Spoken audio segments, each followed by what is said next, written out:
Chapter 991. The Grand Ceremony _2. Abyss interface is boundless and endless, and just on my subordinate Lord's seal, there are hundreds of them. But corresponding to this, these realms are not closely adjacent. Each number corresponds to a distinct realm. The coding of the interface merely reflects its depth within the Abyss space domain, but in reality, there may not be any interfaces for the other three realms between 110 and 115, just vast empty nothingness. Or perhaps there are realms, but because their order is not yet intact, and their laws are unstable with the possibility of collapse at any time, they are for now isolated by the laws of the Abyss. Besides, lords may use the authority of interfaces to intentionally hide and sever contact with the outside world. Tartarus will for some reason might cover it up, not allowing other demons to enter. There are countless such cases. And Nibelungen is likely one of such realms, although it is clear in my eyes, to other demonic lords it might just appear as a blank void, as if this layer of Abyss doesn't exist at all. In this way, many doubts are resolved. Beneath the poison spring, the fountain is pure and traceless. Further inside, under the ground of Nibelungen, Dragon Mother moves a bit faster than Zeus, plunging rapidly, initially maintaining its original appearance. Gradually a massive shadow replaces the existence with dragon wings on its back. Hiding within the marsh water, the divine body is magnificently vast even without unfolding. Two diverse dragon heads scan around, while another three bulges reside unemerged on the shoulders. This is the true form of the five-colored dragon queen, and it's when her strength is at its most powerful. After all, the dragon queen, born from an alien realm's dragon egg, is not Chaos's deity. Her true strength does not come from the gift of godhood. A sparse origin flows in her marrow, yet more of it is stored in an existence that seems simultaneously non-existent among her reproduced kin. It functions in a different manner, yet it does not interfere with the psyche of the entity holding power. The dragon wings flap. The corrosive creatures around the poison spring cannot destroy the scales on Dragon Mother's body. This masterless strength even gradually gets absorbed by her. The massive vertical pupils trace the course of the divine spring, allowing Dragon Queen to quickly approach the endpoint. This is another characteristic of the bloodline path. Since source power is not limited together by laws of the world through godhood, if one does not want strength to corrupt their mind and intellect, an alternative solution must be chosen. That's why the source of the bloodline turns the offspring into a large net, transforming their racial existence in the world into a barrier, and ultimately places the source power in an enigmatic place near like the Sea of Origin, thus avoiding various disadvantages. Undoubtedly, this is an effective solution, although it still has many other problems. It is already quite good. After all, Chaos's deities control godhood, so authority is subjected to the world's laws requesting and taking. The deities from 9 realms and Heminu, although can hold on to the authority, do not dare to fuse with it, not just for fear of being usurped but also due to the risk of aging and death. Almost every method to achieve deity status has its various advantages and disadvantages, either relying on external gifts to block the impact of source power or constructing barriers to isolate the connection between the two. The merits and demerits are difficult to define. It merely depends on the individual's differing views. Swoosh. Continuing to dive, gradually around the poison spring, a faint green light began to shimmer. It was the overly refined power of extreme toxicity that even made such an authority, which has never been shown in Chaos before, scatter some shadows of residual laws. Greedy absorbing the power around, the bulges at the junction of the two dragon necks slightly pulsate. By this point, we are nearing the destination of this journey. Gradually slowing down, Dragon Mother needs to wait for a signal from the other side. Only by simultaneously applying divine-level strength from both sides to squeeze the origin of the divine spring can the bifurcated spring eyes merge back into one. Since Zeus has not yet arrived, she is unable to go there first.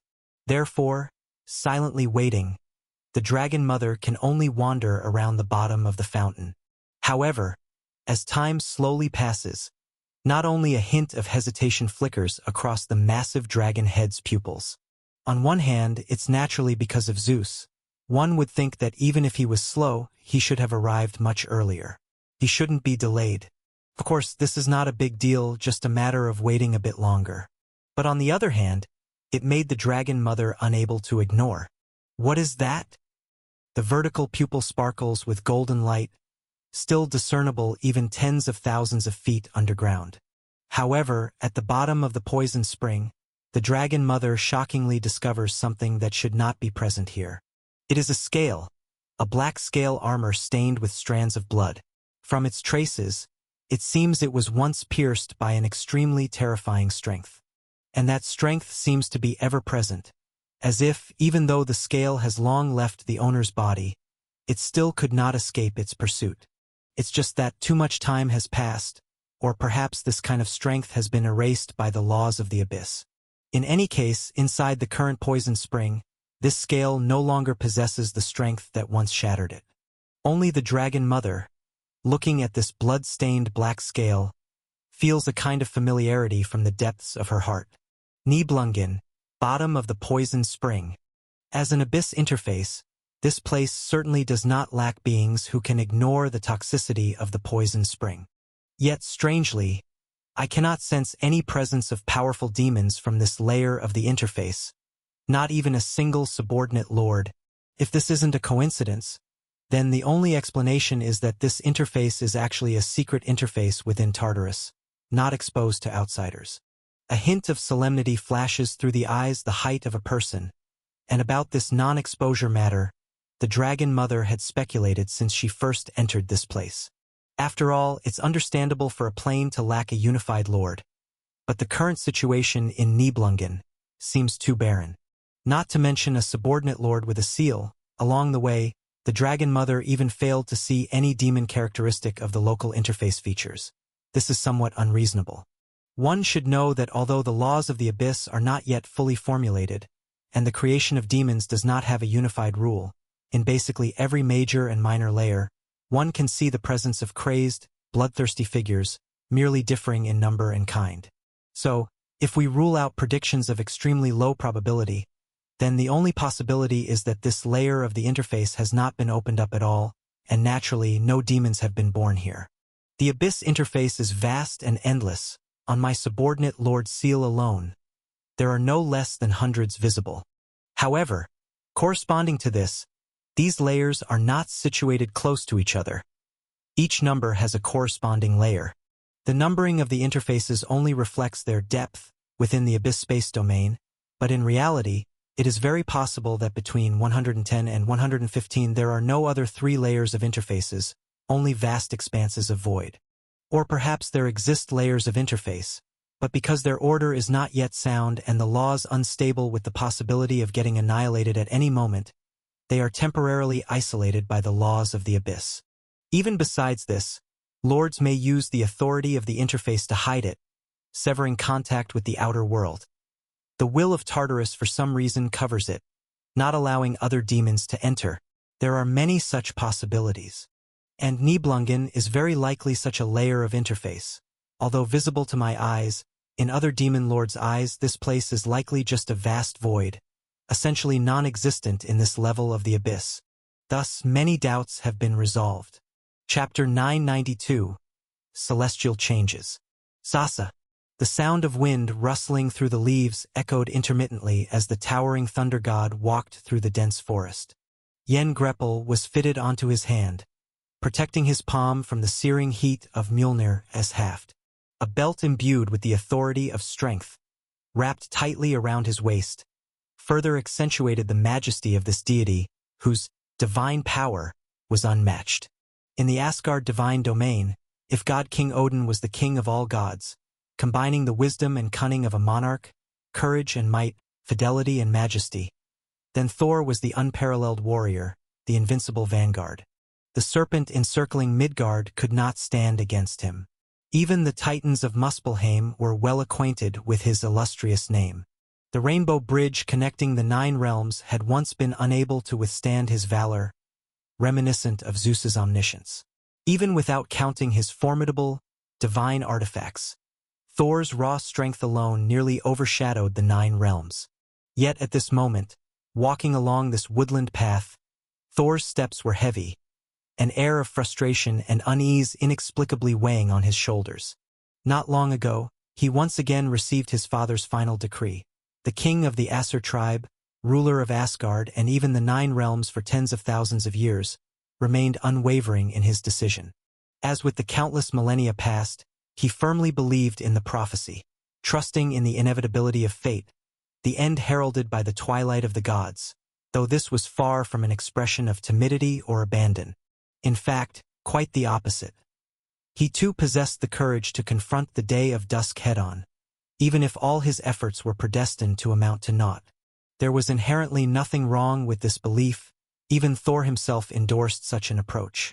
After all, compared to Odin, who sacrificed an eye to obtain wisdom, the thunder god admitted he might not pierce through the fog of fate and destiny. But this did not mean he would bow and submit to so-called inevitability. He extolled his father's actions in Hall of Valor, where mortal heroes were trained, and shared in their hearty feasts and sparring matches.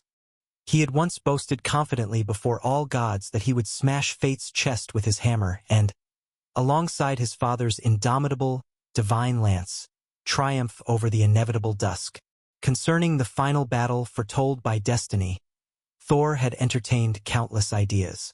But he had never expected that Odin would suddenly change his original plans. Thus, Thor left Asgard, following the trunk of the world tree Yggdrasil downward. He ultimately arrived here, the location of the world tree's first and most vital root system, which sustained the 9 realms. According to Odin, as the king of the Aesir tribe, he would accomplish his great undertaking here. He would pierce through destiny's canopy and obliterate the threatening glow of dusk. Every deity rejoiced over this pronouncement, yet a faint unease spread within Thor's heart. This is Niflheim, the land forever shrouded in ice and mist. It marks the beginning of fate's twilight of the gods, and it is where you will prepare to conquer it fully. But, Father, have you already forgotten? You once pointed at the sacrifices offered by humanity and told me, mortals pray to gods only because they are gripped by fear of nature and natural disasters, and thus pin their hopes on the gods looking down from the clouds. They hope that gods might rescue them, place their faith in fleeting luck, yet true heroes would never act this way. They learn the will of the gods, study their martial skills and wisdom, then apply these to overcome difficulties. But they would never treat the love or wrath of the gods as the lifeline of their survival. Only those who dare to challenge nature with their own strength are heroes, and only heroes are worthy to step into the Hall of Valor. That is what you once taught me, and I have always considered it true. But Father, now your actions, how are they any different from those mortals who beg for divine favor? To place the hope of overcoming fate on something intangible, will this truly yield good results? And even if by some stroke of luck it succeeds, at what cost will we achieve it? Sasa. In Niflheim's skies, Yggdrasil's root systems stretched from the horizon. Its lower fringes dipped into the frigid fountain, drawing from the primal life essence buried deep within the spring. Wisps and tendrils of breath emanated from the roots of the divine tree, and even the faint strands of life force spreading from it gave rise to this forest, distinct from all other realms. Treading on fallen leaves by the forest's edge, the wind of winter whistled whoosh, whoosh around his ears. Leaving the sunlit grove behind, the mist-laden country unveiled its apocalyptic visage before his eyes. Expansive glaciers, storms, and acid rain enveloped most of the heavens. A peculiar race of humans known as Nibelungen migrated across the earth like ants. 12 great rivers coursed through the world, akin to the blood vessels of a living creature, pulsating with a strange vitality. It is said that long ago, a black dragon named Despair once curled around this place but was temporarily repelled by Odin's indomitable, divine lance. At this moment, all that appeared before Thor's sight were Yggdrasil's damaged, sap-oozing roots and the looming black platform under construction. Clang! Clang! Clang! Giants struck hammers. The deity race carved inscriptions. The dwarves, temporarily drafted for this work, directed the local Nibelungen, who swarmed over the obsidian-made scaffolding like ants.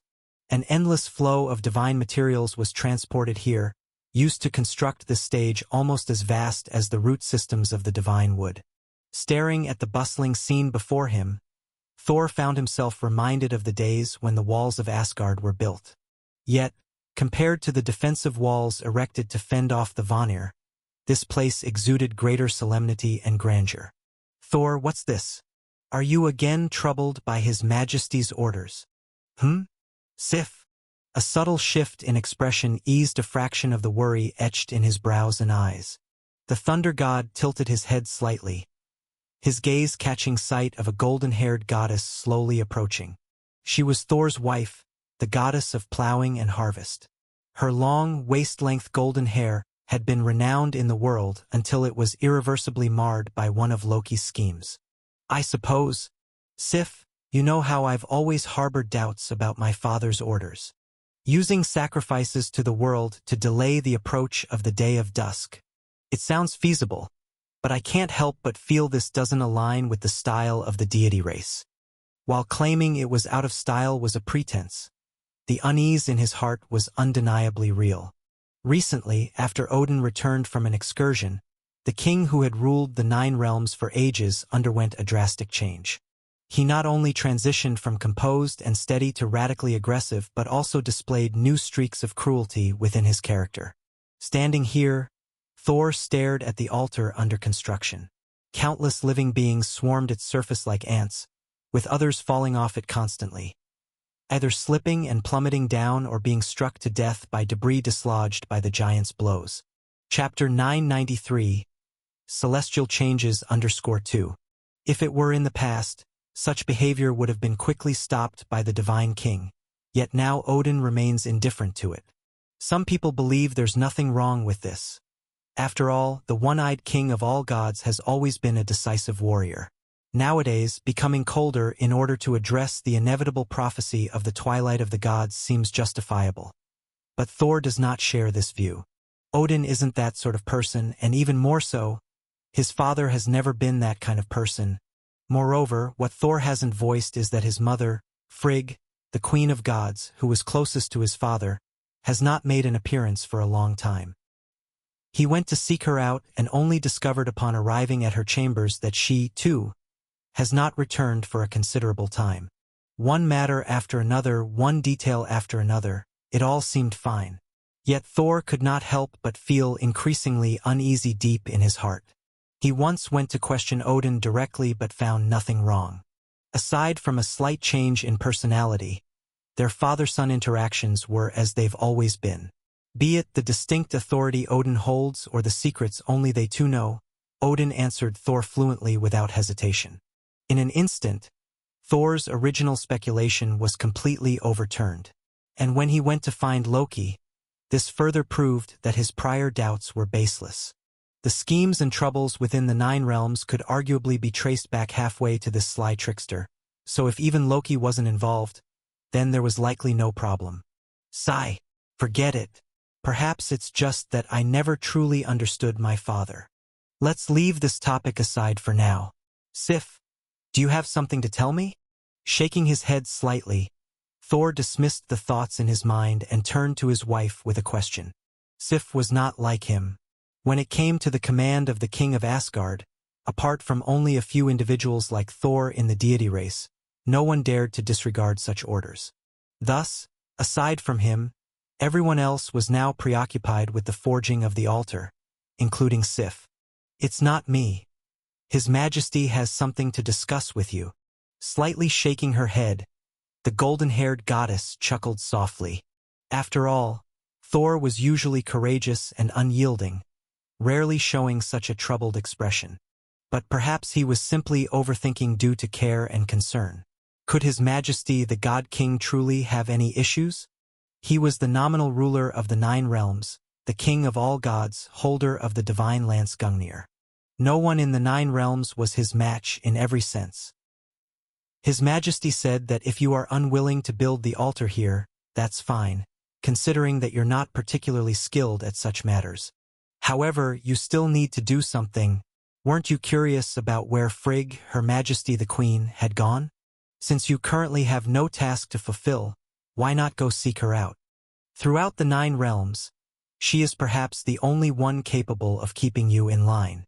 So, what do you think? No objections to this assignment, right? Of course. Sif, where's Mother now? Energized, Thor was surprised to see another suspicion that had lingered before now being surfaced before him. At this moment, Thor truly felt as though he had been overthinking. So Mother Goddess had taken upon herself some mission and departed? That makes sense. Well, it's better this way, whatever's needed. I'll complete it on her behalf. His eyes shone bright with resolve as he eagerly looked at Sif for answers. The golden-haired goddess did not keep him in suspense any longer. In Jotunheim, the realm of frost giants. As for the more specific location, it's where Mimir's spring resides. His Majesty once sacrificed his eye there to acquire boundless wisdom and the great rune symbols. Hiss! The eternally unchanging void of darkness hung, suspended within the abyss's infinite space, while the 9 layers of purgatory resembled lighthouses amidst eternal night, radiating an aura distinctly separate from the surrounding chaos. At the heart of the 9 realms, the serpent of the garden coiled its immense form around the 5th layer, Central Court. Its armored scales were like a sturdy wall, shielding against the intensifying pressure from the outside. This was a sight that had only appeared in recent years. The great serpent's body had wrapped increasingly around the outer boundary of the realms. With Hemenu's dissolution scattering wide, the source power absorbed by the world surged ever higher, further accelerating the abyss's expansion. Even as the great serpent itself claimed, unless severe upheaval occurred in the mortal realm, Tartarus would not yet find an opportunity to truly elevate itself, achieving parity with the mother tree. But this didn't stop it from laterally widening its strength. Apart from the primordial water, Hemenu's main essence had largely dispersed into the domains of darkness and space. Because of this, the abyss's expansion escalated increasingly, accompanied by a growing number of lords of magic governing individual layers of the realm's interface.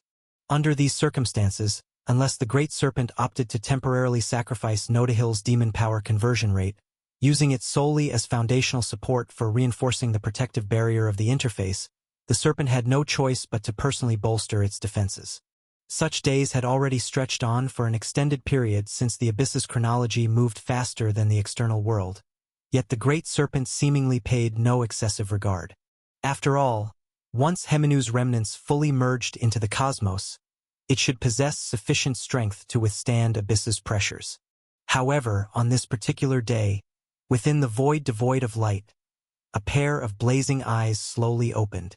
The serpentine pupils scanned the endless abyss, but in their field of vision, there were merely the faint boundaries of a dozen domains. Under Tartarus's omnipresent force, even the gaze of the great serpent was constrained within this limited scope. Searching back and forth, it found no trace of the source causing a tremor within its heart. During its last encounter with fragments of memories external to its domains, Zeus had been suspended in a liminal space where 2 realms' laws intertwined, utterly unnoticed by anyone in existence. Yet this time was different. It wasn't merely a minor avatar reaching out, but even the fragment of memory itself carried subtle connections to the great serpent. What kind of sensation was this? The great serpent did not yet know, though it desired to find out, and delighted in taking action. With just a thought, droplets of somber liquid began to drip from the immense world tree looming over the 5th layer of Central Court. Its eyes then slid shut again as its intent infiltrated the dark essence drawn from abyss demon power converted by Nodahill.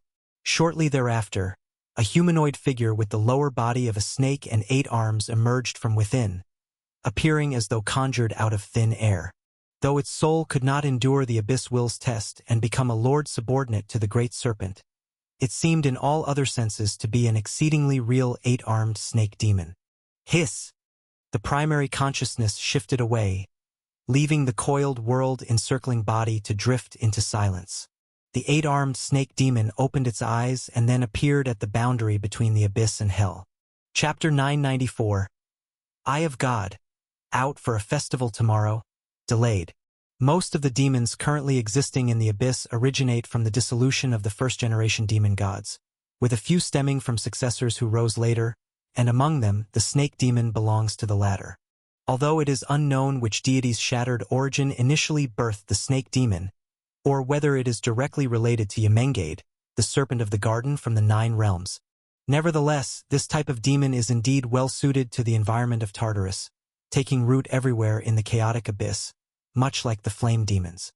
Thus, using the form of an 8-armed snake demon, which possesses a high-ranking bloodline among the snake demons, a temporary separate entity was created, allowing the great serpent to temporarily avoid the rejection of the abyss will. Although it could not exert its full strength, it was sufficient for some exploratory purposes. However, when the great serpent crossed the boundaries of hell and arrived in the myriad abyss plains, its tail slithered upon the dark red earth. Looking around, it suddenly didn't know where to go. Drawn here by an inexplicable intuition. Yet when looking around, this intuition couldn't help it find a precise direction amidst the chaotic space and time of the abyss. Ultimately, the power of the great serpent was far from matching the might of the spirit realm itself, and the chaos of the abyss was far greater than that of the mortal realm. Thus, after wandering aimlessly for some time, the great serpent began to regret its decisive actions. It had thought that this premonition would grow stronger and clearer, so it simply set out ahead. However, in reality, that premonition was only fleeting and then fell silent again. Hiss! What a hassle!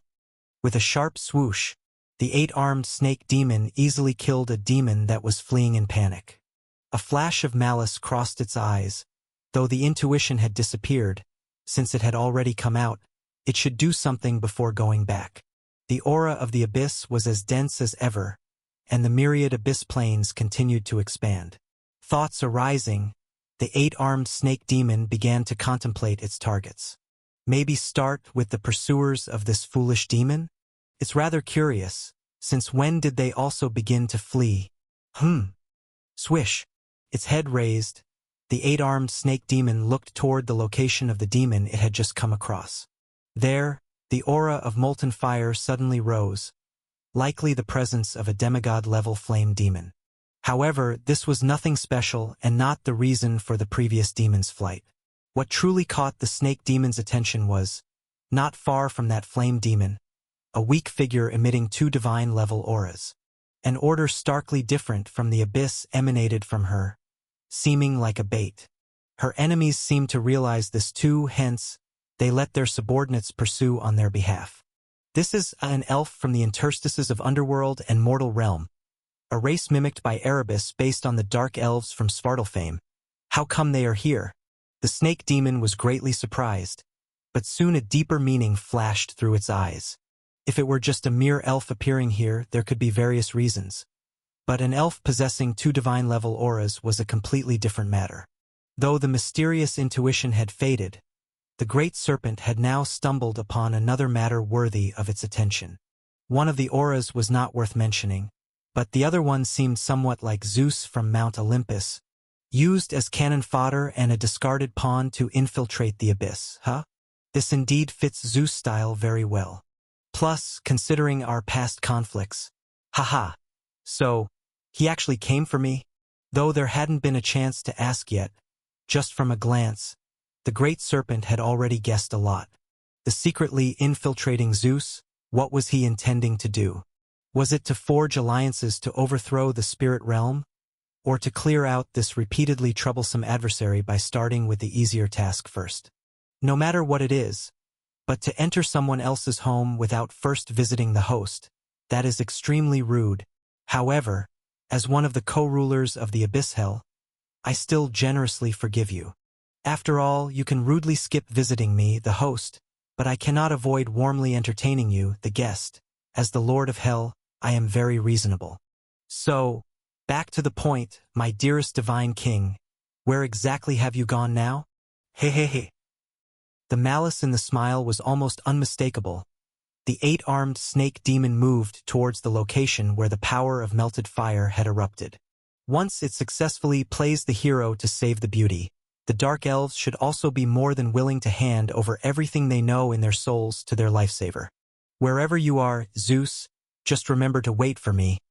Let me properly extend the host's courtesy. Hiss. The snake demon hissed. It was not the origin itself and had far fewer indifferent thoughts. As an embodiment of evil thoughts, there were still many things the great serpent wanted to do. The ninth layer of hell. In the divine palace of the Lord of the Nine Hells. For thousands of years unchanged, within this palace which replicated the scene before the breaking of the heavenly pillar, almost at the very moment the great serpent created its avatar, the monarch who had been sitting with eyes closed, listening to the reports, opened his eyes. Asmodeus slightly raised his hand, halting Crius from summarizing the achievements of the Azura field over the last 100 years. His gaze pierced through the restraints of the nine-layered hell, landing upon the great serpent, which seemed to be in a deep, closed-eyed slumber. Chapter 995. Eye of God, out for a festival tomorrow, delayed. _2. He could tell that just now, the serpent of the garden's mane had left its husk. This did not mean it had lost the ability to resist or became insensible to the outside world. It was merely akin to a sleep state. Most of the demon species currently in the abyss originated from the dissolution of the first-generation demon gods, with few being successors ascending later and carving out their own domains, and the snake demon belonged to the latter. Although it was unclear which shattered origin of an alien deity in the form of a snake the snake demon initially came from, or perhaps it was directly related to another serpent of the garden from the Nine Realms, Yemengade. In any case, these demons were indeed well adapted to the environment of Tartarus. Like flame demons, they took root all around the chaotic abyss.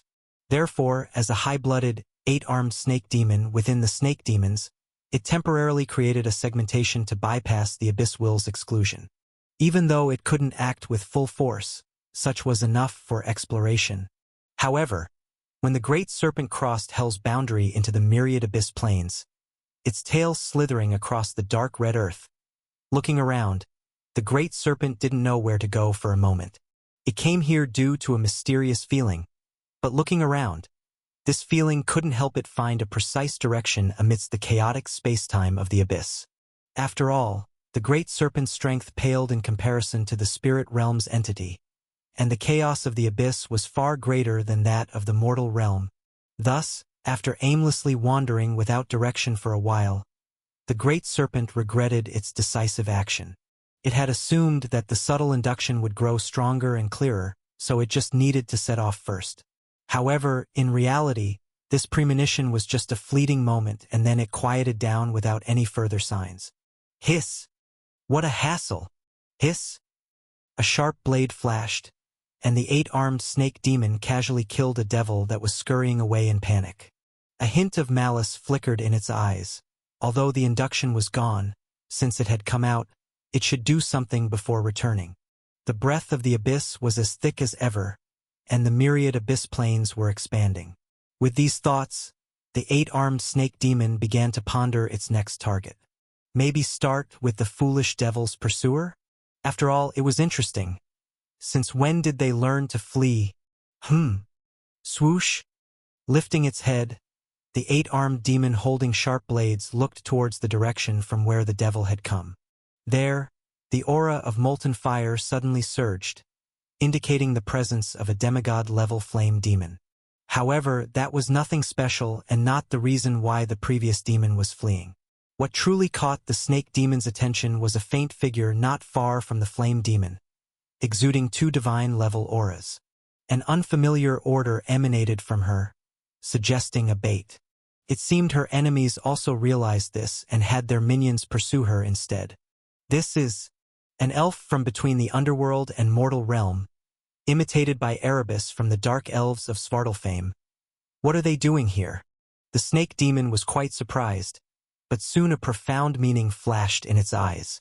If it were just an ordinary elf appearing here, there could be many reasons, but an elf with two deity auras was a different matter. Although the mysterious connection had dissipated, the great serpent now found another matter of interest. One of the auras needed no explanation, but the other seemed somewhat similar to Zeus from Mount Olympus, being used as cannon fodder and pawns to secretly infiltrate the abyss.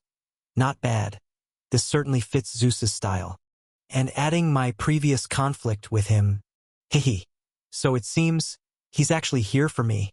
Although there hadn't been time to ask, just from one glance, the great serpent had already guessed quite a bit. Zeus secretly infiltrated. What is he planning to do? Is it to ally with others to eradicate the spirit realm?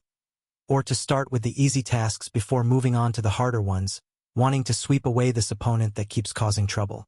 Regardless of the reason, entering someone's home without visiting the owner first is quite rude behavior.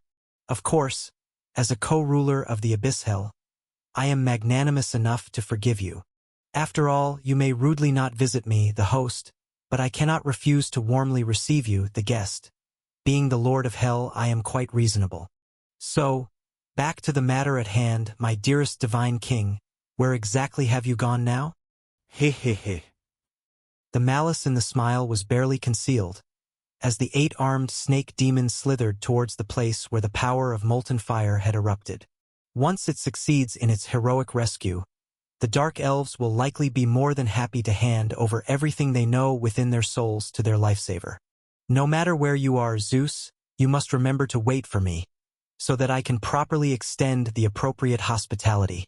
The snake demon flicked its tongue. It was not the original body, nor did it possess the kind of indifference to everything. As an embodiment of malevolent thoughts, the great serpent had much to do. In the 9th layer of hell, in the divine palace where the Lord of the 9 hells resides. For tens of millions of years unchanging, within this palace that replicates the scene before the heavenly pillar shattered, almost at the same moment the great serpent manifested its avatar. The monarch who had been closing his eyes to listen quietly to reports opened his eyes. Asmodeus slightly raised his hand, halting Crius from summarizing the recent century's outcomes from the Azura field. His gaze pierced through the constraints of the 9-layered hell, landing on the great serpent that appeared as if it had fallen into a deep sleep with its eyes closed. He could see that, just now, the primary will of the serpent of the garden had left its shell. This did not mean that it had lost its ability to resist or its perception of the outside world. It was merely a state akin to sleep. For tens of millions of years unchanging, within this palace that replicates the scene before the heavenly pillar shattered, almost at the same moment the great serpent manifested its avatar. The monarch who had been closing his eyes to listen quietly to reports opened his eyes. Asmodeus slightly raised his hand, halting Crius from summarizing the recent century's outcomes from the Azura field. His gaze pierced through the constraints of the 9-layered hell, landing on the great serpent that appeared as if it had fallen into a deep sleep with its eyes closed. He could see that, just now, the primary will of the serpent of the garden had left its shell. This did not mean that it had lost its ability to resist or its perception of the outside world. It was only a state akin to sleep. For tens of millions of years unchanging, within this palace that replicates the scene before the heavenly pillar shattered, almost at the same moment the great serpent manifested its avatar. The monarch who had been closing his eyes to listen quietly to reports opened his eyes. Asmodeus slightly raised his hand, halting Crius from summarizing the recent century's outcomes from the Azura field. His gaze pierced through the constraints of the 9-layered hell, landing on the great serpent that appeared as if it had fallen into a deep sleep with its eyes closed. He could see that, just now, the primary will of the serpent of the garden had left its shell. This did not mean that it had lost its ability to resist or its perception of the outside world. It was merely a state akin to sleep. For tens of millions of years unchanging, within this palace that replicates the scene before the heavenly pillar shattered, almost at the same moment the great serpent manifested its avatar. The monarch who had been closing his eyes to listen quietly to reports opened his eyes. Asmodeus slightly raised his hand, halting Crius from summarizing the recent century's outcomes from the Azura field. His gaze pierced through the constraints of the 9-layered hell, landing on the great serpent that appeared as if it had fallen into a deep sleep with its eyes closed. He could see that, just now, the primary will of the serpent of the garden had left its shell. This did not mean that it had lost its ability to resist or its perception of the outside world. It was only a state akin to sleep. Chapter 996. Unusual Changes. Passing by the unfreezing river Ifengar, crossing the Iron Forest that stretches between Midgard and Jotunheim. Under the special temporal order of the 9 realms, different realms are both separated and continuous. Unlike when Lane later arrived, the long river sandwiched between Asgard and Jotunheim still flowed with turbulent waters today. Walking past it, Thor couldn't help but recall the things he had once done here. Just like every previous time, he was deceived by Loki to come here and even lost his hammer at one point. Of course, he eventually found it and even gained the gloves and belt he has today. Odin had also been here, as well as that incessantly chattering old giant. Even with nothing left but a head, it was still unbearably noisy. Looking at the tree roots hanging down like cracks in the sky, Thor faintly smelled an intoxicating fragrance. That was the scent of Mimir's spring, where his father Odin had also gained the wisdom to be king. Wisdom to be king. You often say I am reckless. But if I were to do the same thing you did here, would I too possess wisdom? Shaking his head slightly, Thor held a persistent memory of this. Ever since Odin obtained the rune symbols and supreme wisdom from here, almost all divine beings started coveting this spring. Thor may not care about wisdom and runes, but there were things he wanted to know, such as how exactly to resolve the twilight of the gods. Odin had seen its beginning here. As his son, Thor naturally should be able to see its end. That's what Thor thought, and he had acted accordingly, which is why this wasn't his first time coming here. However, even though Mimir's departure left this ancient spring unguarded, no one else has been able to do what Odin did, even after thousands of years. Drinking from the spring could cleanse the soul, but it couldn't grant insights into treasures like the rune symbols, and no more could anyone see the vision of the dusk by praying to it. Some believe that the gift bestowed upon the king of Asgard had exhausted the divine power of the spring, just like the birth of the primordial giant Ymir had nearly depleted much of the might of the creation hot spring. Others believe that the spring of wisdom actually has a unique way to be used, and that God King Odin has hidden this secret, even going so far as to cunningly cause the decapitation of its guardian to keep it. Thor asked Odin about it, but he didn't get any response.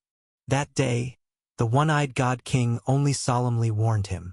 To gain something, you are destined to lose something. If the gods attempt to pry into the secrets of the world will repay the gods with a dusk of despair. But I'm no longer a child, father. I am the bravest warrior of the 9 realms, unmatched under Mjolnir. Even if you wish to admonish me, you need not scare me like one would scare a child. With a low sigh, Thor moved aside the fog that lingered around the mist forest. He no longer needed the spring of wisdom now, since Odin had already found a way to prevent the twilight of the gods, although Thor did not approve of that way. After all, Thor was a warrior, not a ruler. Perhaps he could not see his father Odin's farsightedness, so he went with the flow in search of his mother. According to Sif, Queen of Gods Frigg was just ahead, and the reason she hadn't appeared in Asgard for so long was due to the Divine King's request that she come here. As for what she was doing here, Thor couldn't help but doubt the effectiveness of Mimir's spring once more.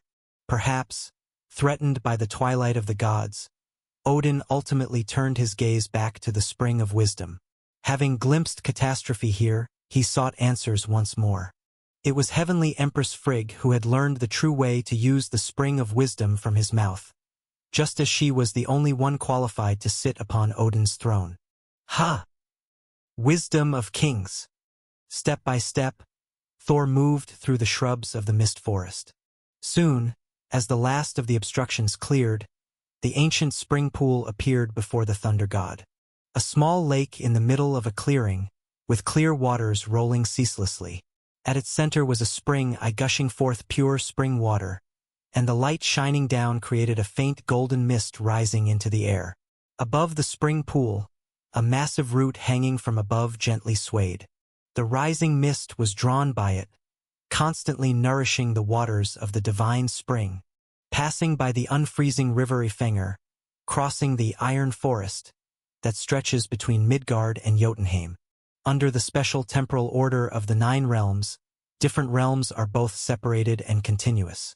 Unlike when Lane later arrived, the long river sandwiched between Asgard and Jotunheim still flowed with turbulent waters today. Walking past it, Thor couldn't help but recall the things he had once done here. Just like every previous time, he was deceived by Loki to come here and even lost his hammer at one point. Of course, he eventually found it and even gained the gloves and belt he has today. Odin had also been here, as well as that incessantly chattering old giant. Even with nothing left but a head, it was still unbearably noisy. Chapter 997. Unusual movement _2. Looking at the tree roots that seemed to dangle from the cracks in the sky, Thor faintly smelled an intoxicating fragrance. That was the scent of Mimir's spring, where his father Odin also acquired the wisdom of kings. Wisdom of kings. You often say I am reckless, but if I do the same thing here as you did, can I, too, possess wisdom? Thor shook his head slightly, deeply troubled by this thought. Since Odin obtained the rune symbols and supreme wisdom here, almost every divine person has coveted this spring of wisdom. Thor didn't care for wisdom and runes, but he had things he wanted to know, such as how exactly to solve the Twilight of the Gods. Odin saw its beginning here, and as his son, he naturally should also be able to see its end. Thor thought this way and acted accordingly. Thus this was not his first visit here. However, even as Mimir's departure left this ancient spring without its guardian, thousands of years passed and no one could do what Odin had done. Drinking from the spring could cleanse the soul, but it couldn't enlighten one to treasures like the rune symbols, and praying before the spring no one could see the visage of dusk again. As a result, some believed that the gift bestowed upon the king of Asgard had exhausted the divine power of the spring, much as the creation hot spring was nearly depleted by birthing the primordial giant Ymir. Others believed that the spring of wisdom actually had a unique way of use, and God King Odin hid this secret, even devising schemes to behead the guardian to keep it. Thor had asked Odin about this, but he got no answers. That day, the one-eyed God King merely warned him gravely. To desire something is to be doomed to lose something else. If the gods attempt to spy on the world's secrets, then the world will repay the gods with a despairing dusk. But I'm no longer a child, father. I am the first warrior of the 9 realms, unmatched beneath the Mjolnir.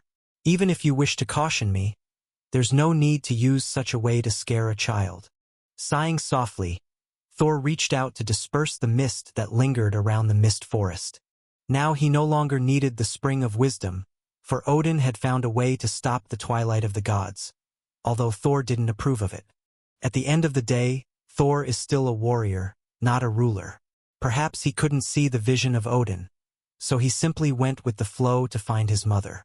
As Sif had told him, Queen of Gods Frigg was just ahead, her absence from Asgard for so long because, at the request of the God King, she had come here. As for what she was doing here, this made Thor once again doubt the efficacy of Mimir's spring. Perhaps, threatened by the Twilight of the Gods, Odin eventually turned his attention back to the spring of wisdom.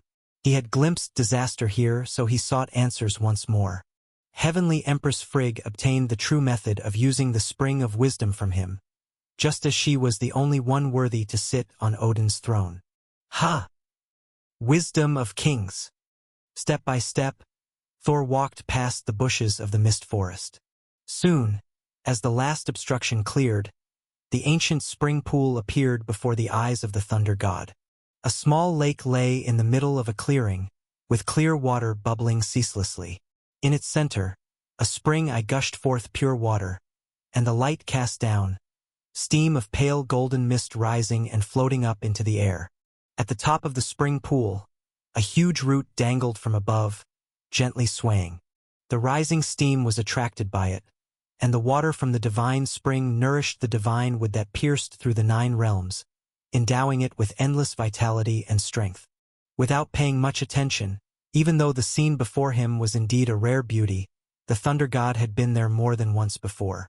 Thor's gaze swept across the shore, and soon, he found a familiar figure. Heavenly Empress Frigg, just like Heavenly Empress Hera of Chaos, reigning over marriage, reproduction, family, and abundance. She was cloaked in a gray-black robe, and the shadow of Yggdrasil's root concealed her. After not seeing her for a long time, a smile involuntarily rose to his face. Thor stepped forward and called out loudly, "Mother, you really made me search." With a splash, his smile frozen on his face, Thor was momentarily bewildered. Voice stuck in his throat. He watched Frigg seemingly turn to glance at his direction before leaping straight into the lake in front of her. After a burst of splashing sounds, the surface of the water became still, with no further movement. "For you." The tall and muscular figure was somewhat at a loss. Thor did not know what had happened. However, he wasn't too worried, as he had never heard of the Spring of Wisdom's water being harmful to anyone in the Nine Realms. He just didn't understand why this was happening. Could it be the Mother Goddess had been planning to do something here and he happened to interrupt her? "Never mind. I will go down and take a look myself." Shaking his head slightly, if it were Loki here, he might have hesitated, but Thor never needed to. Gripping Mjolnir, which hung at his side, the Thunder God did not hesitate and leaped down after her. He was the first warrior of the Nine Realms. No one could defeat him in head-on combat. The divine hammer in his hand was the most proficient killing divine artifact in the Nine Realms. Even Gungnir and Levitian were slightly inferior. Outside of the prophesied twilight of the gods, there was nothing that could threaten his life, and nothing was worth his fear. Not the Titans or the dragons, and certainly not this puny Jotunheim. Foolish brute, just like Ares. Almost at the same moment that Thor leapt down beside the Spring of Wisdom, inside his mind, Zeus, who was using him as a vessel to view this memory, could not help but curse under his breath. Although he knew that this was just a fragment of the past and that the other party could not hear him, it didn't stop him from rebuking Thor's recklessness. Could it be that every world's divine king has such a son who knows no caution? Zeus did not know. But when he thought of Ares, Zeus unwillingly found that his own son seemed to pale in comparison to Odin's son. After all, no matter what, Thor's divine power was undeniably strong. His rashness was a reliance on his strength, while Ares's was always a pompous failure. The Thunder God's hammer, Mjolnir, that is a very powerful weapon indeed. If it could be fused with my Thunderbolt arrow, even if it could not reach the realm of Genesis artifacts, it would at least be on par with the incomplete life vase and Nyx's black dress. Feeling envious, the divine king knew that his own divine artifact had been forged from a part of his godhood, amplifying only the destructive aspect to appear mighty. Moreover, as he stepped into the domain of great divine power, that once favored weapon was no longer as suitable. Thunder God Thor. Zeus silently took note of this name. He did not know when exactly this memory would end, but if given the chance, he still wished to find out where that divine artifact had eventually ended up. Although there was a chance that it had been destroyed with the collapse of the world, looking for it could not hurt. Splash! As he plunged into the water, the divine king's contemplations continued, but the actions of the Thor in the outside world did not stop. Following his perspective, the vision extended from inside the Spring of Wisdom into Zeus's field of view. Points of light twirled and faded, and the mind cleared up considerably. Many past confusions were instantaneously resolved, and all things in the world seemed to become clear. Silently accepting the anticipated benefits, Zeus did not feel particularly surprised. Compared to Odin's previous self-sacrifice, the Spring of Wisdom's capabilities were not much in themselves. Tartarus's chronology is vastly different from the outside world, a fact Zeus knew before descending into the abyss. Each layer of the abyss interface also tends to vary significantly. After an indeterminate amount of time, Zeus woke from the frigid, soul-piercing cold spring. He slowly opened his eyes, but a glimpse of shock and horror could still be seen in them. The long yet brief memory journey had ended, and he had returned to reality. However, the experience was not as he had anticipated. In this segment of memory, Zeus had encountered no persecution or conspiracy. All he did was bear witness to a chapter of Alien Realms history, witnessing how Thunder God Thor, the son of the Divine King, vanished without a trace like his mother Frigg, never to reappear until the final day of the Nine Realms' destruction. When the embodier of his will, the Thunder God, died, he naturally returned to reality. Without the friction of world rules affecting each other, he hardly faced any obstacles. It was like a dream. No matter what happened within, it should have had no link to reality. However, the intense heat emerging in his palm at some unknown point made Zeus realize this was by no means an illusion. Mjolnir actually appeared, but how is this possible? Incredible yet undeniable. The hammerhead interwoven with gold and crimson, the intricate and ancient inscriptions, and the thunderous strength even more formidable than his own being. Undoubtedly, this was Thor's hammer of the thunder god that had been in Thor's grip in that memory fragment. In that piece of memory, Zeus also yearned for it, but he was aware that the likelihood was almost non-existent. Yet, to his utmost astonishment, not long had passed, perhaps just a mere half-day. With the memory fragment, at the behest of an innocent childlike gaze, the divide between memory and reality was altered. Upon returning to reality, the divine artifact of the 9 realms had indeed materialized in his hand. If not for the chill of the cold spring, the high temperature of the hammer alone might have been enough to injure Zeus's palm. Ex nihilo? No. Although still unclear, Zeus did not consider this to be creation from nothing. In the divine king's understanding, true creation ex nihilo doesn't exist. If there must be an exception, perhaps the emergence of fully formed worlds like chaos or the 9 realms could be seen as such, but that's as far as it goes. Beyond that, there is no such thing as creation from nothing in this world. What happened to him might simply be the result of a certain power, long ago in the distant past, altering the existence form of the deceased thunder god and his divine artifact. This power transformed these 2 inanimate objects from their physical existence into ephemeral, uncertain information, eventually hiding inside this memory fragment.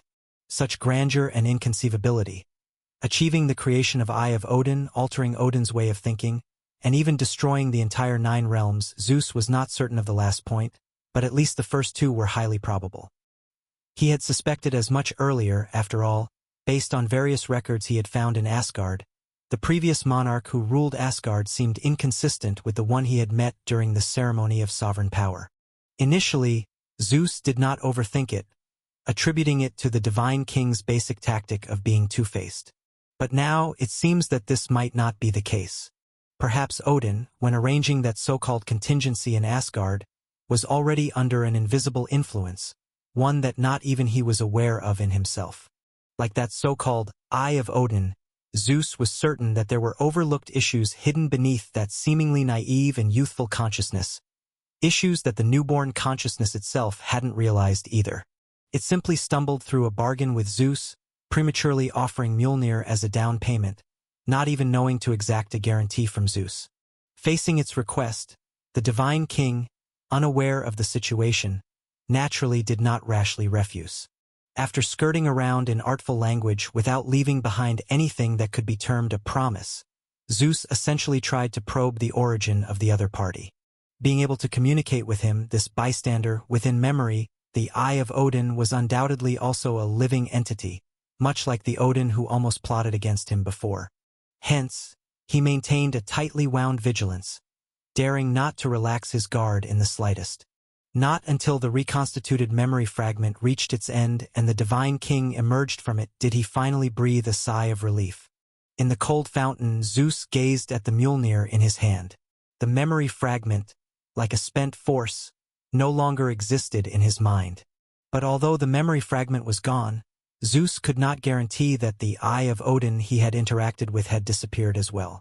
After all, its recounted experiences were indeed alarming.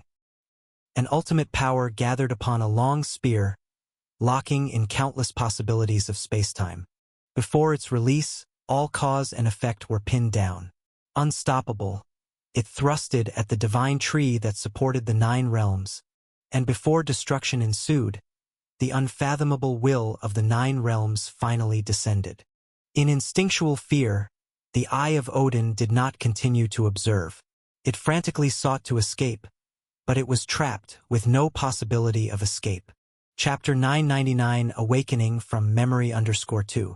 It hid itself in the trivial space-time at the end of everything but could not escape the residual impact from that day. Only today, when I awakened this memory fragment, did it realize that it had not died, but instead revived to see the light of day. His expression was stern, devoid of any trace of trust. These were merely the conclusions that Zeus made from the narrative of the Eye of Odin, attempting to understand in his own way, and they did not necessarily represent the truth. In fact, after discarding various descriptions like fear, confusion, and grievance, Zeus was more inclined to believe that the creator of the Eye of Odin was likely linked to the destruction of alien realm and might even be the culprit himself. Therefore, at the moment the will of the world descended, the Eye of Odin was in great terror, fearing that if it did not run, the beleaguered will of the world might crush it first, a simple target. And its assumption that it had perished is quite understandable since it did not possess the ability to swap material and information. It might have been just a random creation by some unknown entity, much like ordinary beings infected by ancient evil beings. Although Zeus was unclear at what level one must reach to achieve such myth-like feats in the eyes of a deity. Being erased from both the past and the future, its form no longer appears, yet just a fragment of memory holding a residual reflection of its existence has recovered along with the integrity of the memory itself. This is also why Zeus thought that it did not vanish with the depletion of that memory, because he himself still remembered it. Luckily, I am the Divine King. Being one with the original, I will use the power of Divine King to seal this memory. No matter how powerful, before chaos, everything is insignificant. Even if the 9 realms shatter, wouldn't their legacy still end up in our world? Asgard has become merely a tool for him, and even that unusual Odin couldn't affect him significantly. This clearly demonstrated that in the world of chaos, external powers couldn't turn the tide. Compared to this, what really troubled Zeus was something else. Holding the thunder god's hammer in hand, although never intending to complete the deal, Zeus still inquired what the other party wished him to do, and the Eye of Odin did not conceal anything. It told Zeus that, though it had resurrected from death, its body could not be restored. Fortunately, at the moment of awakening, the Eye of Odin found that its shell still existed, merely trapped somewhere. Black, white, entwined together, eternal recurrence, everlasting life. That's how the Eye of Odin described that place. After a moment of astonishment, Zeus subconsciously recalled an experience from long ago. It was his first and only official entry into the spirit realm. He remembered seeing at the midpoint of the all-spirit realm, presiding over the cycle of life for all spirits, the well of reincarnation, which seemed to coincide with the description just mentioned. Whoosh!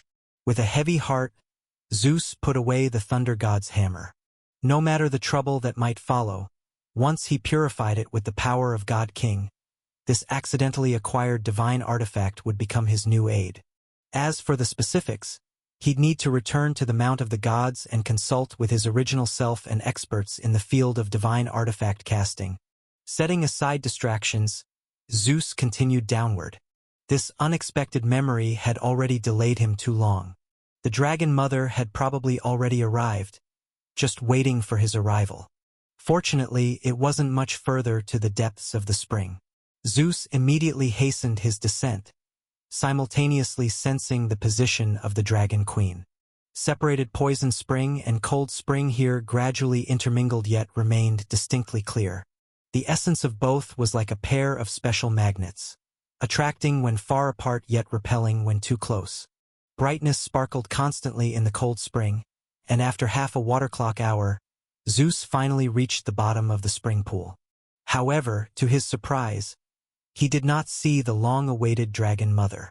On the contrary, she had just arrived from the opposite direction. "You?" he was about to ask, but the next moment he remained silent. Opposite Zeus, the Dragon Mother, swimming in a light green spring, did the same.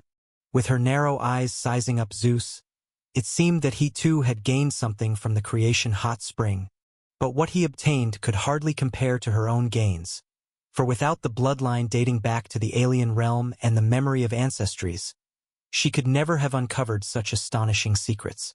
"It seems we have come at just the right time, Lord Clonides of Olympus. If that's so, then let's expedite the process and unify this separated spring." Indeed, They nodded in agreement, exchanged a knowing glance, and Zeus immediately raised his hand to capture the wandering cold spring. Overcoming the repulsion between the two, they reunited the cold spring and poison spring, restoring the Hvergelmer spring to its original state, at least partially. This was their task. Once the spring was unified, as long as the Dragon Mother stamped her own mark on the newborn spring, this barren interface would welcome a new lord and become a domain under his control. Boom! Hum! Above the earth, the boundary between the glacier and poison marsh was distinctly defined. Their powers composed the cornerstone of this world, but also obscured the potential for this interface to develop normally. Moreover, their powers, hidden beneath the earth, kept clashing, preventing growth and instead depleting through self-consumption. Until today, a tremendous rumble that resonated across the entire Nibelungen shook the towering icebergs into melting and the low marshes into gradual evaporation. The waters of the earth and the mists of the sky merged to form two mighty rivers at the center of the earth. The earth gradually regained its former appearance, and the breath of life began to linger over the river. Perhaps it wouldn't be long before exotic demons compatible with the laws of this world would appear and spread throughout the entire space. From this moment, the Hvergelmer spring is re-established in the alien realm's abyss. Simultaneously, the abyss will rejoice and began to reward the being that had accomplished all this.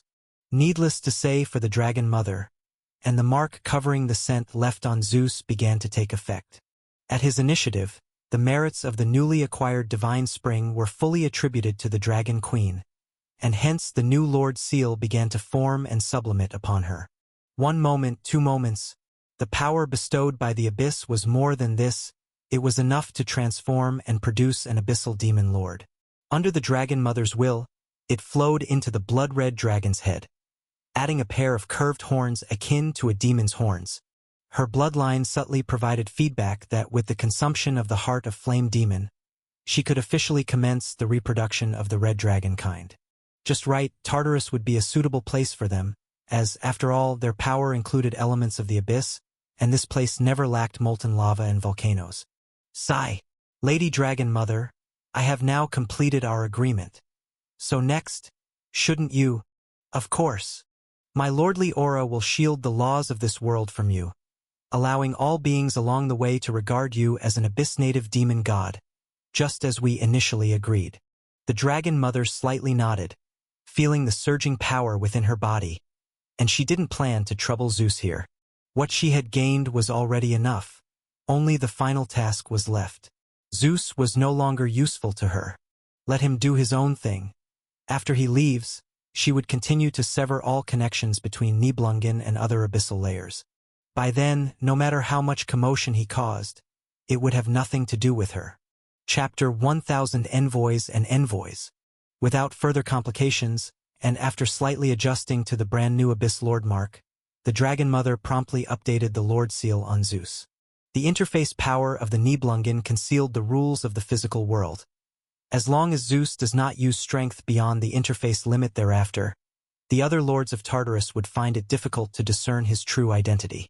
Having addressed his concerns for the future, the Divine King in disguise now faced only 2 choices. He could either continue with his original plan or simply return to the mortal realm. The latter was not a bad option. After all, even though none of his original preparations had been achieved, the newly acquired Mjolnir and the exotic realm thunder god power it contained could perhaps serve as a substitute for strength enhancement. However, once he leaves, the mark of the Dragon Mother would no longer remain there. Without the mark to cover him, he would find it difficult to move freely within the abyss again. If he chooses the former, Zeus would also need to face corresponding risks. Because if he were to be trapped here, the loss would not just be an avatar containing a portion of his power, but also the knowledge of the divine artifacts obtained from the memory fragment. Even beyond that, Zeus still couldn't be sure, although that piece of memory fragment had exhausted its power and ended. Where was the Eye of Odin now? Perhaps it perished together with the fragment, but this likelihood was small. More likely, it still existed in some way beyond Zeus's comprehension within the memory, only this time it was his memory. With this thought, Zeus felt even more inclined to leave. He was not certain what would happen if his avatar died here, but given any choice, he would rather leave the matter to his true self to handle. Only the position of the divine king, deeply connected with the origin and destiny, could contend with this strange and unknown existence. Of course, no matter what he chose, Zeus was certain that he would not continue to stay inside the Nibelungen. He and Dragon Mother could hardly be considered true allies. Their relationship was at most one of mutual use. All things considered, I won't see you out. Hvergelmer Spring has just revived, and I intend to seal off the connection between Nibelungen and the outside. Lord Clonides, just go on your way. As long as you do nothing to call upon the descent of the abyss will, you don't need to worry about my mark losing its effect. This is the route to the 862-11 Thunderpool, and it is also the interface of the deepest spacetime dimension I found from the mark. Although it still requires passing through dozens of different abyss layers in the middle, this is already the fastest path. All right, then I won't disturb you any longer. Although his idea of delving deeper wavered, Zeus did not let it show. He simply accepted the guidance provided by Dragon Mother, then crossed the spacetime portal she opened after a brief farewell. The silvery white vortex fluctuated for a moment and promptly shrank until it disappeared. Watching from above the newly born spring as Zeus departed, Dragon Mother swung her right hand lightly, her intent mobilizing the divine power of the entire interface. The spacetime connection that had been opened due to the restoration of Hvergelmer Spring was once again locked, and as a master of an abyssal interface layer, the five-colored Dragon Queen had the authority to make such a decision. This kind of seal, made through borrowed authority, did not require her to expend her own strength, and if there was only one slight downside, it was that feeling the pulse of the abyss authority, an extreme will began to rise in Dragon Mother's heart. It was not just due to the Lord Seal, but also the effect of the power of the abyss that had just been integrated into her bloodline. Fortunately, the strength of the red dragon did not all stem from the abyss, and the bloodline divine throne of the five-colored Dragon Queen was not solely forged by the power of Tartarus. Moreover, the Hvergelmer Spring retained a significant degree of independence while accepting transformation from abyss power, not completely degrading into a chaotic and disordered demon spring. Therefore, easily suppressing this restlessness, Dragon Mother remained rational as always. After surveying the interface that seemed reborn, she was very satisfied with her new home. As the source of the bloodline of the five-colored evil dragon, this place would actively become a world belonging to dragon blood life under her influence. However, before achieving this goal, she still had one thing to do. The deities of Olympus had left, and it was time for her to complete the second task. Revealing her true form, a giant dragon with 2 heads and 2 tails, Dragon Mother circled once in the high sky of Nibelungen and then dove into the void. Next, she was to return to the myriad abyss planes as an abyss lord. And this time, as a legitimate lord, Dragon Mother no longer needed to fear the abyssal demon lords along the way. Even if she attracted attention, at worst, she would fight a battle. She had more than enough leeway to observe the sights of different layers of the abyss. But after traversing 2 abyss layers, Dragon Mother flew past a wide, surging river, and she subconsciously glanced over there. It seemed as if something was watching her, but the feeling was fleeting and might just have been an illusion. Without paying much attention, flapping her dragon wings, the figure of Dragon Mother crossed the sky. Wherever she passed, countless demons prostrated on the ground under the oppressive might of the Abyss Lord. This oppression, originating from the origin, did not change due to chaotic consciousness. Only a few beings could exempt themselves from such pressure. Dragon Clan? A minion of the Lord of Darkness? Alala. The river water churned, and as the presence of Dragon Mother completely vanished in this layer of the abyss, in the central area of the river that had caught her momentary attention earlier, the water began to swirl slightly. Chapter 1001 Envoys and Envoys_2. After a short while, the vortex at the river center grew larger, and a staircase made of water extended up from its depths. The lady clad in black ascended the steps, her features not particularly refined. Yet beneath her ordinary cheeks, there lurked an inexplicable sense of reverence. Gazing into the direction where the Dragon Mother had departed, The black-clad lady pondered silently. She could not be certain about the purpose of the other's arrival. The only thing certain was that the other party was now part of the abyss. But this proved nothing. Apart from the true gods who held divine offices, Tartarus accepted almost all beings without refuse. Just like her, who could be considered part of the contemporaneous true gods due to a technicality, but because of the specificity of her godhood, she was likewise not repelled by the powers of the abyss.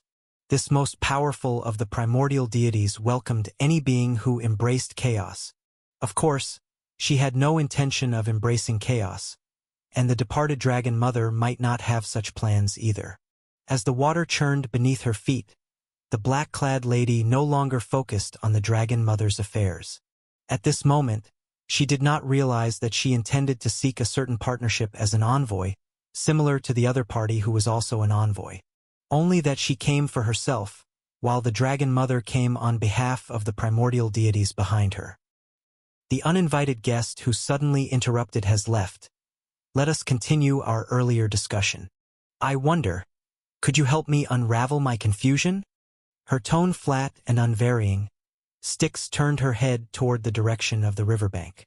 There, where her gaze landed, an 8-armed snake demon had just retracted its gaze from the horizon, now looking at the paper in the goddess's hand. A hell contract? Heh! How come? Since you've noticed it, haven't you heard of it from other sources? I've inquired. Unfortunately, although some were willing to speak, they knew what it was but not why it came to be. As for the one who might know the truth, his response to me was neither knowing nor wishing to say. Standing silently atop the waters of the Styx River, the power of the abyss parted on either side of Styx like water from a well does not interfere with river water. She welcomed neither resistance nor welcome.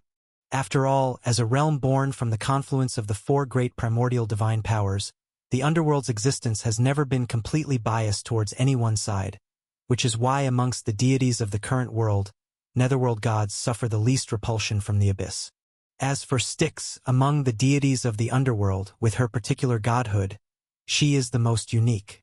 The divine authority of Styx River, hatred, naturally repels the divine power of the contemporaneous gods, while the authority of vows stems from the relinquishing of control by the origin itself.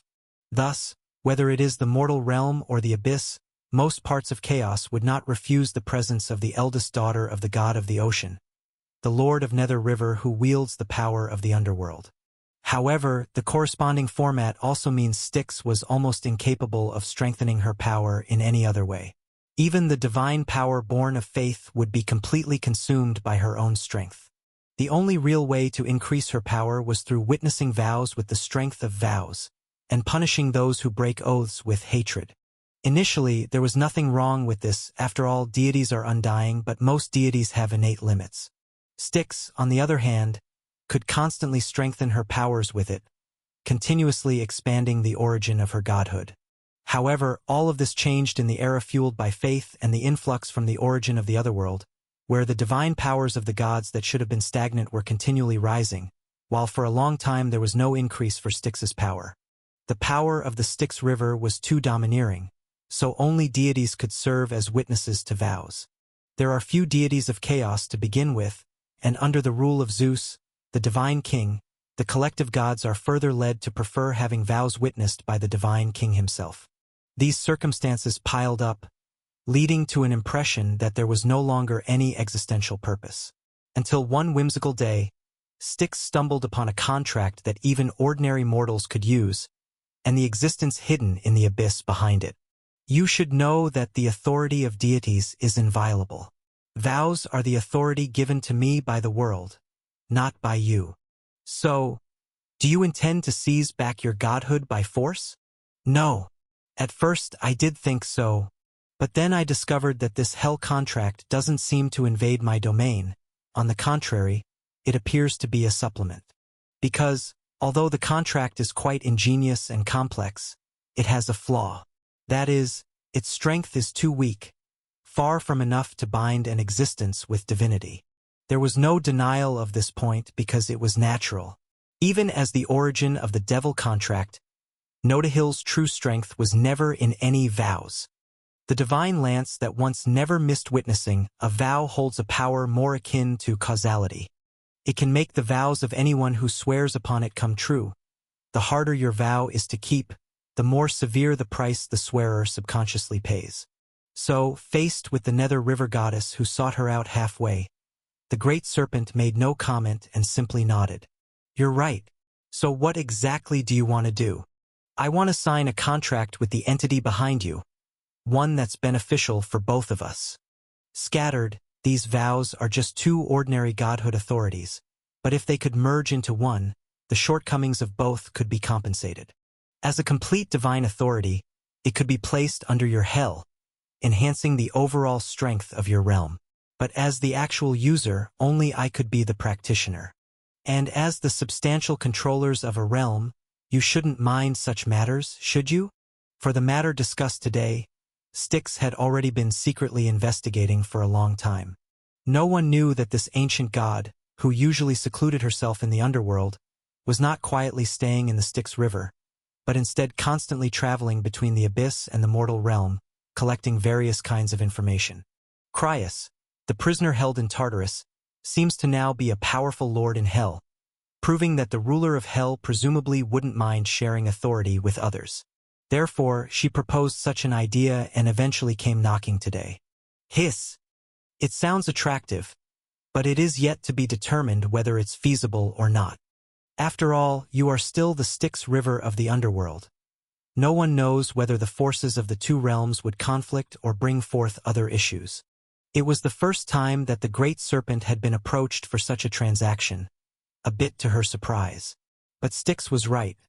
If she could join into the domain of the Hell Vows, not only would the growth of Notahil accelerate, but the three realms it controlled would also become stronger. By comparison, whether the Nether River goddess maintains her independence seemed less significant. Unless the power of the vows reaches the great divine power, it doesn't really matter to the Great Serpent who is in control of it. However, according to the Great Serpent's estimate, even if the vow domains of Hell and the Styx River were merged, they would still be far from great divine power. They are missing at least one critical piece of the puzzle. Even if that piece were filled in, cultivating an independent emblem would still require an opportunity. So, in this situation, without much hesitation, the Great Serpent slowly nodded. "Regardless, your idea is certainly worth considering. When my business is concluded, I will come to find you again. Prepare in advance. I will take you to see the source of these contracts. Notahil, the Crown of 9 Prisons." Chapter 1002 Thunderpool. The conversation with Styx turned out to be an unexpected event, yet upon reflection it also seemed quite reasonable. After all, the world does not revolve around any one person, and as one of the only 3 deities in the vast underworld with partial control over the domain, the River of Vows naturally craved greater strength. It was also no surprise why Styx had sought out the Great Serpent's incarnation, for she was the only one that the other side could communicate with. Such matters involving the transfer of divine power level strength certainly could not be entrusted to a being who hadn't even reached the status of a true god. As for Hell's current power supply, it might be enough for the few partition lords, but there was no extra strength to create new divine-level great devils. Under the circumstances where the limited power was each assigned its own duty, either presiding over affairs in the mortal realm or commanding armies in the Azura field, or still trapped in the land of eternal night, the 8-armed snake demon split from the Great Serpent had, in recent years, become the only quasi-god existence from Hell that Styx had seen. Thus, Styx naturally did not hesitate to choose this demon masquerading as a devil, even though she was not aware that it was actually an incarnation of the great divine power of Hell. To show my sincerity, before meeting with Hell's monarch, I shall tell you another matter concerning the underworld. In recent years, the origin of the underworld has been in constant turmoil. This interface, which is partially independent from the material world, has substantially intensified, and the domain of the underworld that I control has also significantly strengthened. With an indifferent expression, Styx calmly recounted the changes in the underworld. But the Great Serpent was disinterested. On one hand, it was because it currently had no interest in the underworld, and on the other, due to the underworld's unique situation. This interface, mixed among the four great primordial gods, different from starry skies and seas, and with its semi-independent spacetime, was able to give birth to its own interface power. However, the mixture of such great strengths also meant that the underworld lacked a real substantial entity, making it impossible for it to condense a complete symbol for itself. If the conventional myths of the underworld could still barely struggle and aspire, attempting to reach into the domains of afterlife and soul's final resting place, and thereby further perfect the concept by creating purgatory to punish the wicked and the Elysian Garden to reward the righteous, becoming a significant part in the cycle within chaos. The current underworld had lost even that ability. The underworld was merely a transit for souls, not a final destination. The three judges of the underworld that rewarded good and punished evil had ascended as heroic spirits, not struggling for survival within the netherworld. Wraiths might be considered a path, but unless Hades could find another channel for the birth of wraiths beyond the nether moon, his efforts would also be meaningless, which is why no one had ever contested with him for dominion over the wraiths. Under these circumstances, the prospectless ascent to a grand underworld was not even worth the great serpent's consideration. Under absolute power, all schemes are meaningless. I understand, it's not just the underworld. The abyss is the same. The world's power is rising, so every part of it is lifted along with the tide. So this is what you wanted to tell me? Of course not. Seeing through the great serpent's indifference, Styx slowly shook her head. Indeed, the origin of the underworld is rising with the world's strengthening. But aside from that, other forces have also flowed into the underworld's origin. However, that too is not what I want to say. What I really want to tell you is that these other forces that have flowed into the underworld, they haven't truly remained within the underworld's origin, but have been transferred elsewhere by the ruler bestowed by Olympus, Hades. Although I do not know what exactly he wants to do, as neighbors of the abyss, you might find his movements of interest. Transferred? How do you know this? The great serpent's mind stirred, not expecting such a piece of news. It seemed Liana had never mentioned this in the spirit realm, and if the nether moon had not noticed such things, could the Styx River really achieve this? How I know is irrelevant to you.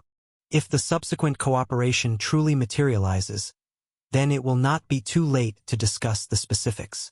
Styx, standing on the river water, coldly declined to explain. Indeed, by rights, she should not have known this matter, and what Hades did was quite secretive. Yet, as the original river of the underworld, Styx had some sensing of the other Styx rivers, however slight, including the half-river of oblivion that meandered above the underworld land. It was through this that she detected some clues. But there was no need to tell the being before her of such things. After all, their cooperation was still only on paper, and Styx's so-called reminder merely demonstrated her value. Very well, if that's the case, then as you wish. With a slight nod, understanding the other's intentions, the great serpent did not press further. When she became a new member of Hell, it would eventually come to know the details. Generally, it was still inclined to accept Styx's proposition, but it had other ideas about how specifically to implement it. For example, this union of powers could have more participants, thereby completing the missing piece of its puzzle.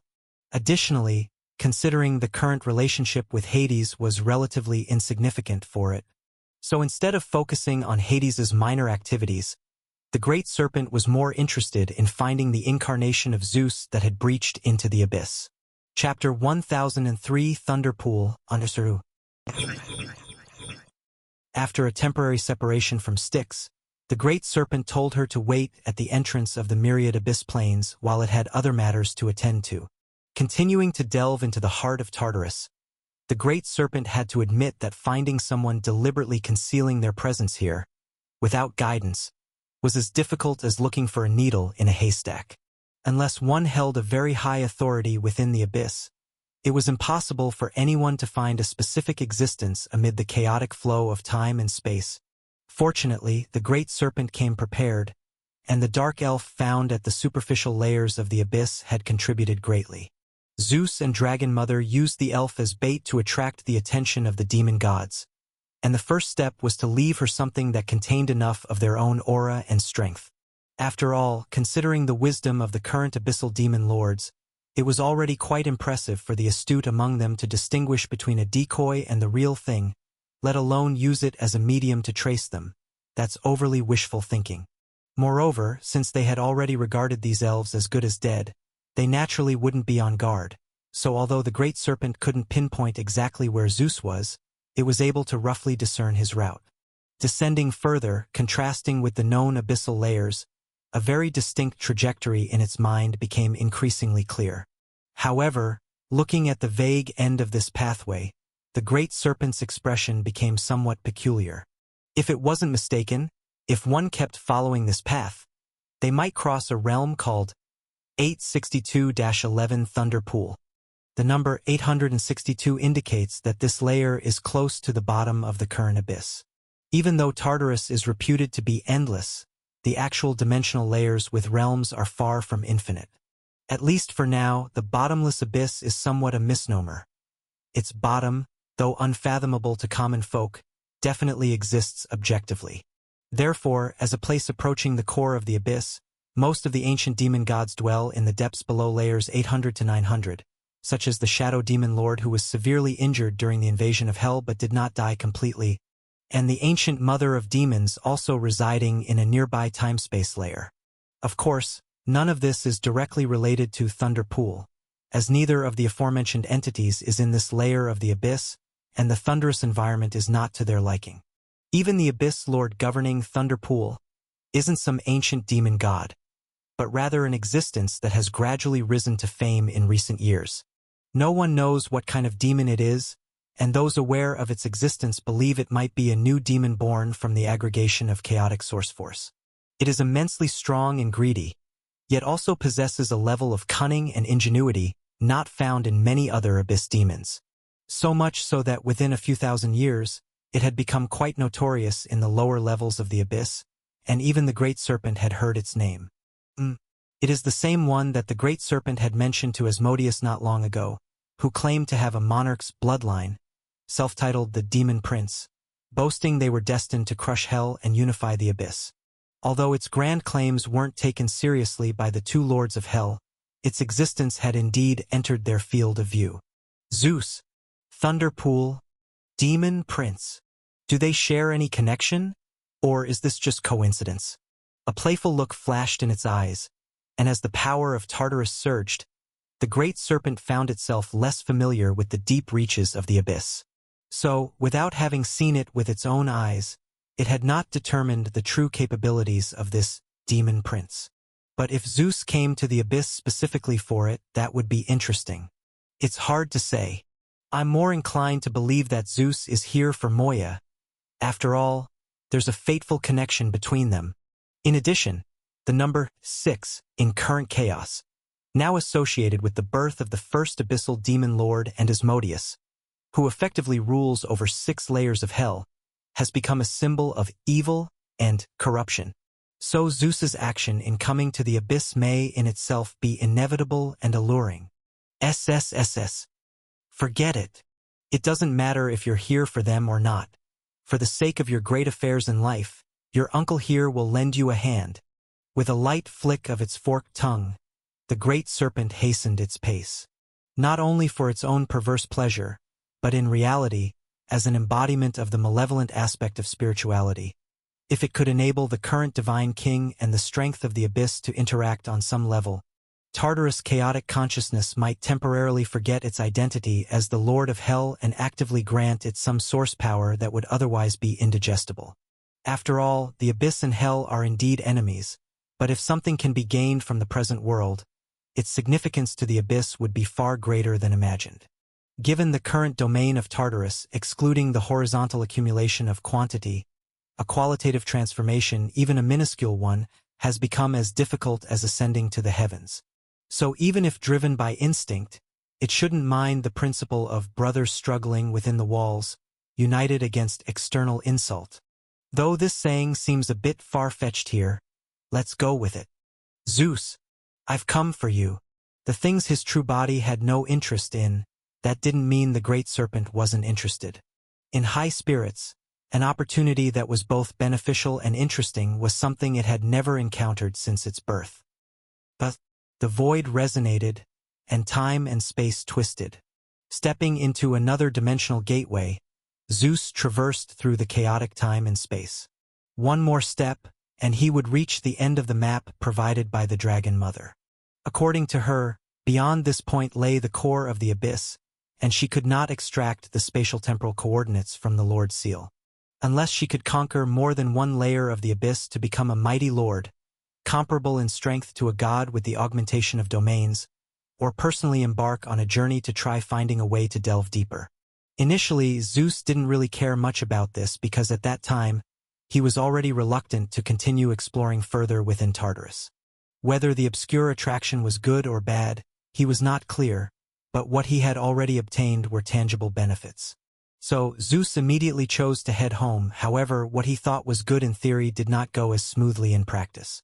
Traveling along the path he came from towards the entrance of the abyss, this path had been confirmed free of abyss lords lurking.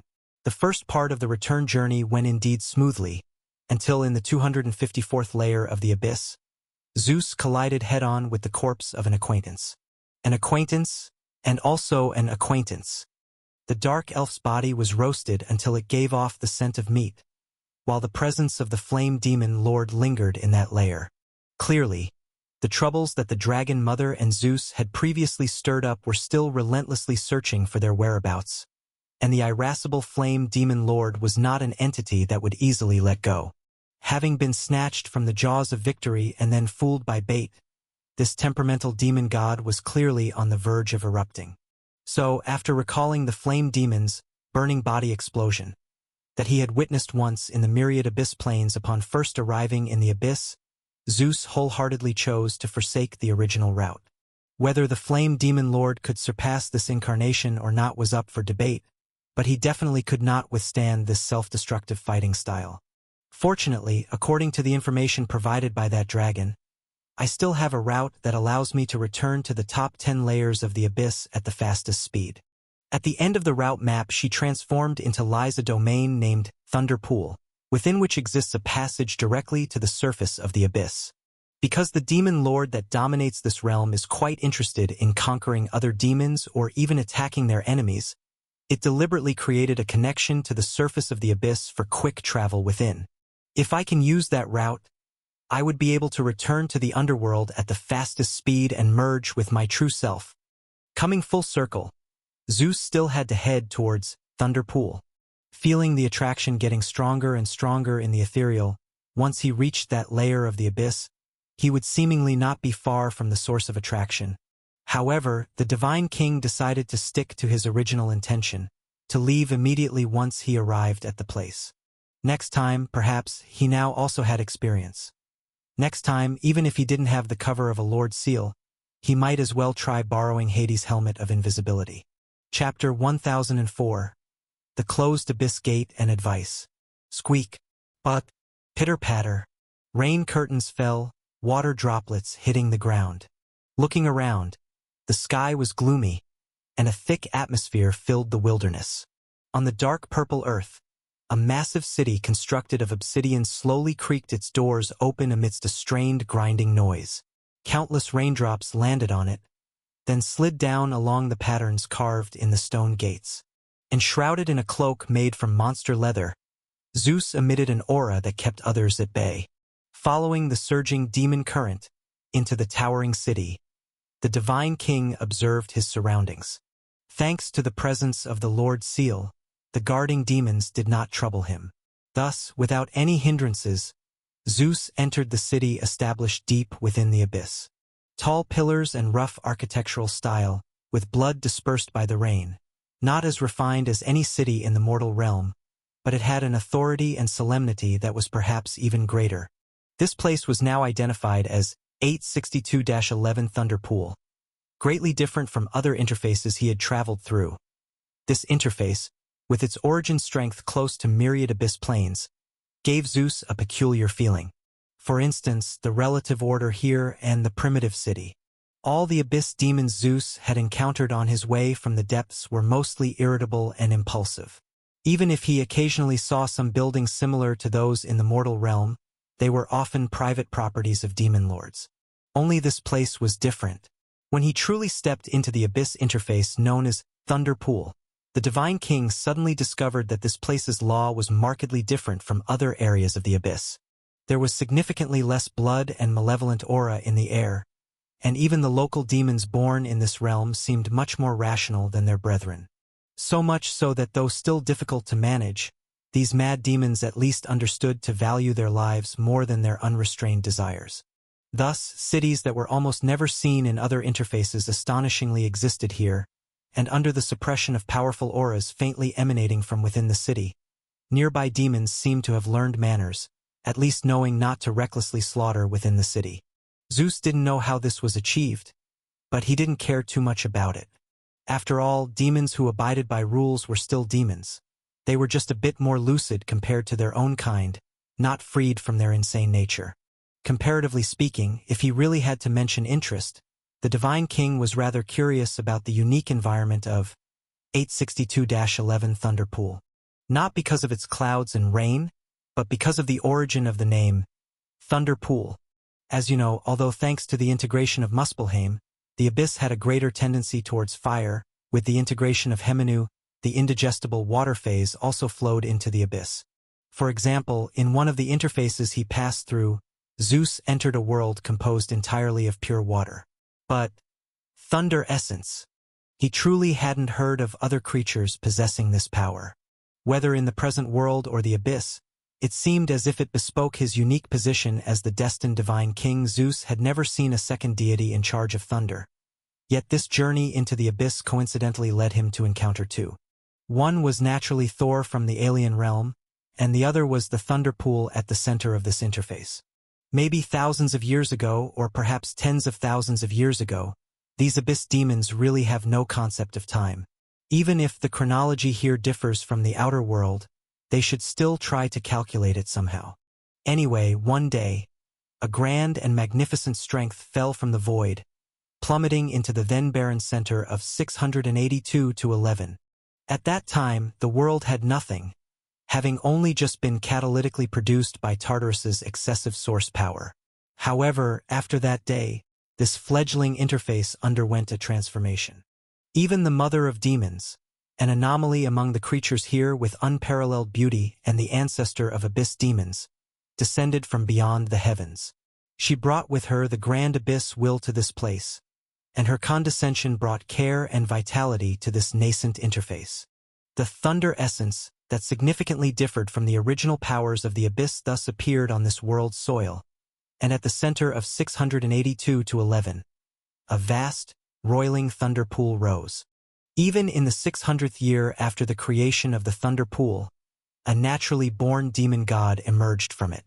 So evil and powerful was it, possessing schemes and machinations unlike other demon gods, that within just a few thousand years, it unified this layer of the abyss that had attracted not just one demon god's attention, and even counterattacked several rival territories, or tore apart their realms to enhance the origin of 682-11.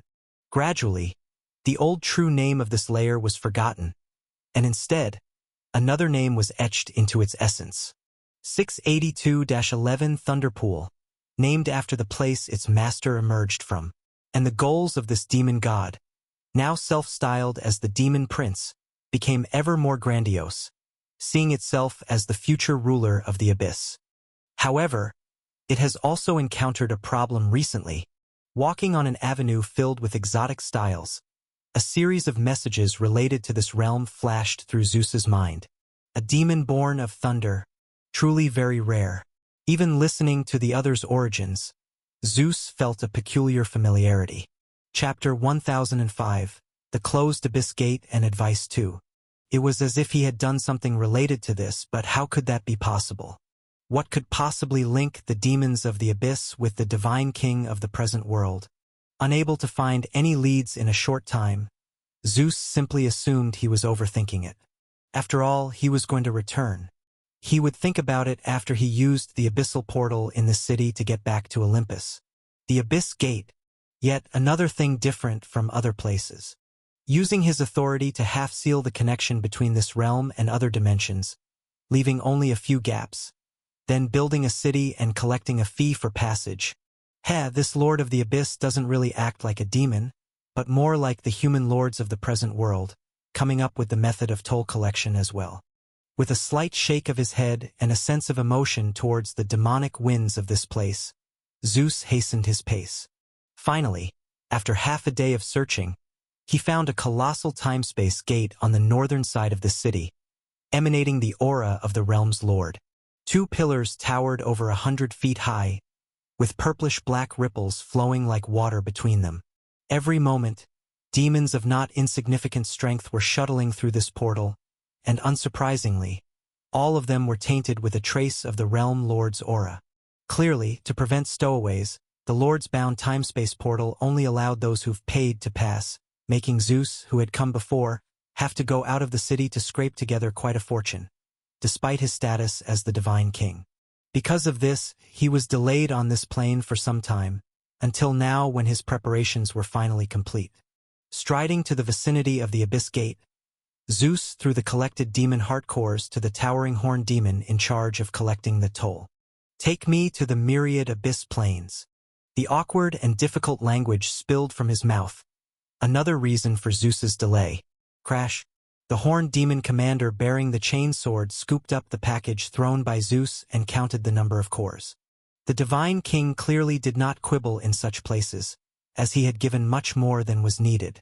Pleased with a nod, the horned demon commander casually tossed the extra into his own mouth. With the bonus in hand, he immediately prepared to let Zeus pass. A phantom seal with the aura of the demon gods appeared on his hand, and Zeus knew that as soon as a trace of the scent was left on him, he could pass through the Abyss Gate. However, at that moment, the divine king suddenly noticed the phantom seal flickering several times, and the tall demon in front of him stiffened momentarily. "Is there a problem? The price I gave should be well beyond what you need, right?" Seeing no reaction after a moment, Zeus frowned under his leather hood and spoke up again in that awkward tone. "Shut up. You have no part to speak here." A harsh rebuke.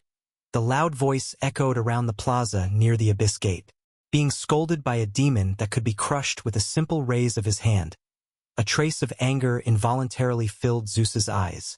It was just that, before coming, he had not expected that this abyss would have such entry and exit restrictions.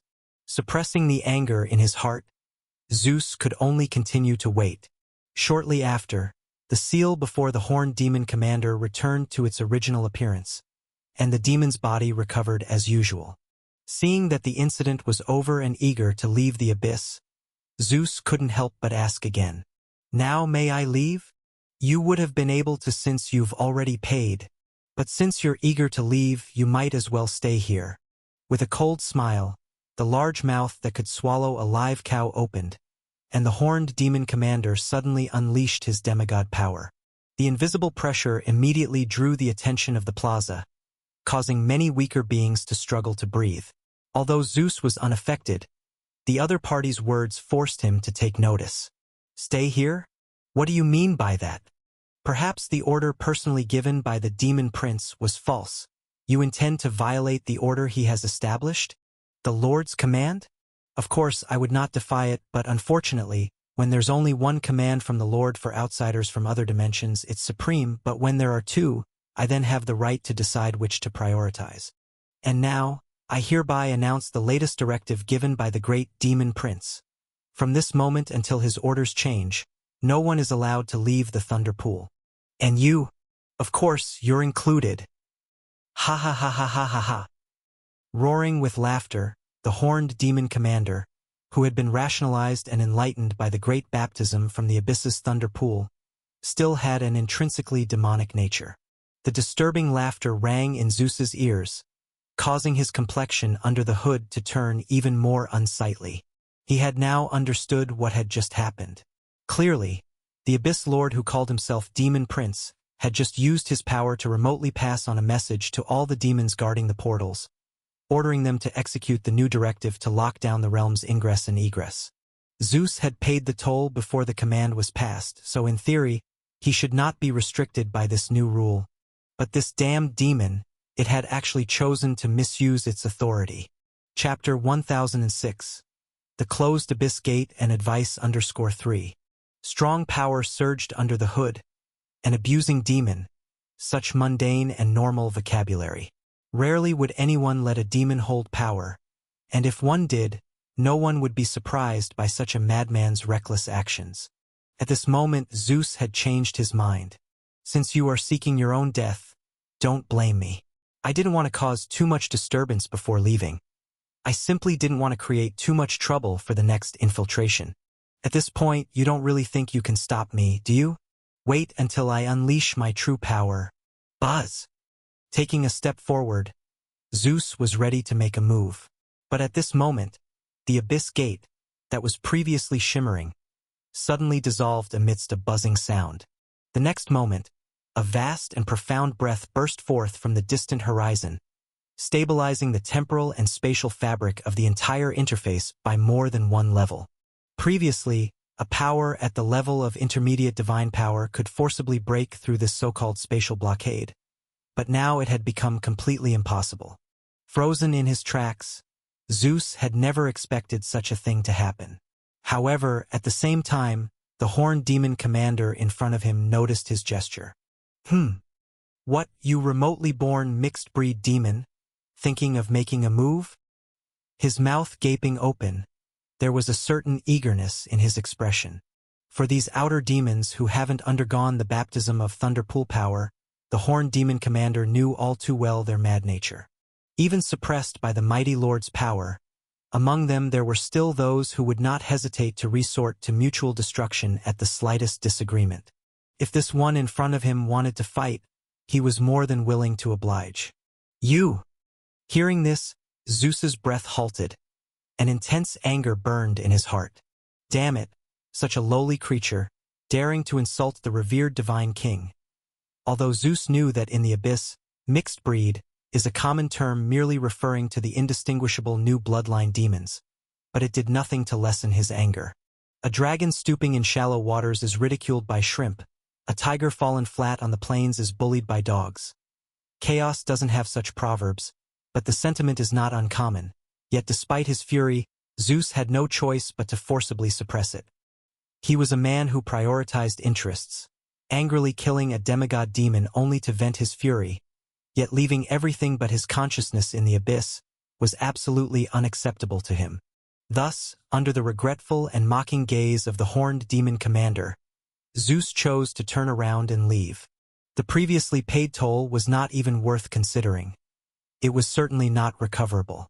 Besides, he didn't care about that. What he really wanted to understand was why the ruler of this realm suddenly made such a decision. Heh, a cowardly waste. Are these the demons from the outside world? It's a pity I couldn't harvest another demigod heart core. With a cold sneer, the horned demon commander felt somewhat regretful. Although the opponent carried the aura of a Lord Seal, it was no ordinary demons. As a gatekeeper also holding a counterfeit demon prince seal, he recognized at a glance that this was a Lord's seal bestowed upon another. Such seals were generally only granted to powerful demigod demons, allowing them to move on behalf of the Lord in other planes, and normally no one would dare to provoke them. But this was 682-11 Thunderpool, the most powerful of the active demons in Tartarus, and the most active of the powerful demons. No lord would personally come to retaliate for the death of a subordinate. But on second thought, why would the Lord suddenly make such a decision? Could it be? As a clever demon refined by the Thunderpool, seeing no chance to covertly increase his power, the horned demon commander reconsidered this sudden order. In recent years, his own lord encountered a trouble not too big nor too small, and even an outsider like Zeus could find out about it, and so could he. Now that the other party suddenly made such a move, it was very likely related to this. The Lord was born in the Thunder Pool at the center of the realm, and the core of the Thunder Pool contains a terrifying presence that even the most potent demon gods must revere. There are rumors, though, that the power there is only superficial and not fundamental, diminishing with each use, and will ultimately run out. Moreover, some say that although the great demon prince wants to unify the abyss, it's not something easily achievable. The abyssal demon lords can't occupy the abyss indiscriminately. Once they reach a certain limit, they must establish merits for the abyss to continue to grow stronger. For this reason, there are so many realms within the abyss that have not been occupied, not because other lords don't want them, but because they simply can't occupy them. The vast majority of lords can only occupy one level of the abyss, unless it matches their attribute and bloodline, enabling them to wield a second or third realm. After maximizing their control of power, they mostly choose to campaign against Purgatory, thereby establishing merits for the Grand Abyss Will. Various thoughts rose and extinguished in his mind. Perhaps the Abyss Will's favor could be attained in other ways, but that was beyond the Horned Demon Commander's knowledge. Thus, faced with the Lord's sudden command, he could only speculate that it might be related to Hell, or possibly connected to the Thunderpool. Abyssal Demon Lords. A bunch of ignorant beings can do it. When can I reach that stage? Chapter 1007. The Closed Abyss Gate and Advice 4. Greed and desire flashed in the depths of his eyes. As a rational demon baptized by the Thunderpool, the Horned Demon Commander's strength was far inferior to those outsider demon lords, but this did not hinder his contempt for their brainlessness from the bottom of his heart. If he could achieve the same level of strength as they had, he would certainly do better, perhaps even become an existence like the second demon prince. Hee. An evil laugh echoed across the plaza, sending a shiver down the spine of the surrounding demons who heard it. No one knew what kind of madness this Horned Demon Commander, who prided himself on his wisdom, was conjuring up now. Considering the Lord's power that had just swept across the interface, this might be the cunning demon prince preparing some nefarious plan. Slithering across the icy ground, an avatar of one who did not wish to reveal their name was lightly flicking its tongue as it crawled within the grand palace built for titans. On both sides of the corridor stood tall stone statues, some human-like, some beast-like, and others of various different forms. Each of them looked lifelike. If not for the absence of the breath of life, anyone would think they were actual living creatures. Traveling deeper inside and passing through a tall archway, the space behind opened up suddenly. Deep purple light illuminated the surroundings, with colors and shadows flickering. Even the air felt different from other places, crackling with a tingling sensation like static electricity. As you can see, in a sense, they were once real living beings. It's just that now they are dead. Every statue here was once my enemy, and regardless of their strength, they all left an impression on me. Every enemy deserves to be commemorated. That is my achievement and experience. So after defeating them, I absorbed the essence of their power, leaving their residual bodies here as a generous display of my martial prowess to those who come after. If you wish, you can also absorb their residual power. After all, if your suggestion is effective, this will be a trivial prepayment that I offer to you. The avatar flicked its tongue again, but there was no response as the sinuous shadow continued to climb. Since arriving at this interface, the scent it had been pursuing had briefly lingered here. Its master seemed to have no desire to go further, thinking of turning back. But the tracker disagreed. It wouldn't let Zeus destroy everything so easily. However, a decoy scent could not precisely locate the other party's existence, and the lightning from the Thunderpool further interfered with their mutual perception. Could only be sure that Zeus was still here, yet it had no clue about his exact location. With each passing day, the likelihood of Zeus destroying everything increased. The tracker didn't know how many days it had been here, nor did it know how much longer it would stay. Although it couldn't find the man himself, there was a better way. If it couldn't pinpoint the other's whereabouts based on its status as an outsider, then it would just make others do it. Hiss! You have locked down the time-space of this layer of the abyss. It seems you have believed my words. And my guess was indeed correct. There is more than one way to garner the favor of the Abyss Will. Apart from recovering ancestral land, for it, one could also expand new territories or perfect its cycles. The reason you are the Demon Prince, holding sway over far more abyssal planes than other lords, and even nearly on par with the original 6 demon gods, is precisely because of your so-called royal bloodline. It's not your boasting, but truly contains some concepts the Abyss needs. But this is as far as you can go because your bloodline is just as shallow as this thunder pool. It's all appearance and lacks sufficient roots. Now, the opportunity to make amends has come. It's not just an opportunity for you to make amends, but also a chance to gain the support of the Mother of Demons. After all, she is your biggest obstacle to unifying the Abyss. Even though you two are half mother and son, demons never speak of kinship. Along a bronze column inside the Grand Hall, a cold serpentine body climbed to the highest point.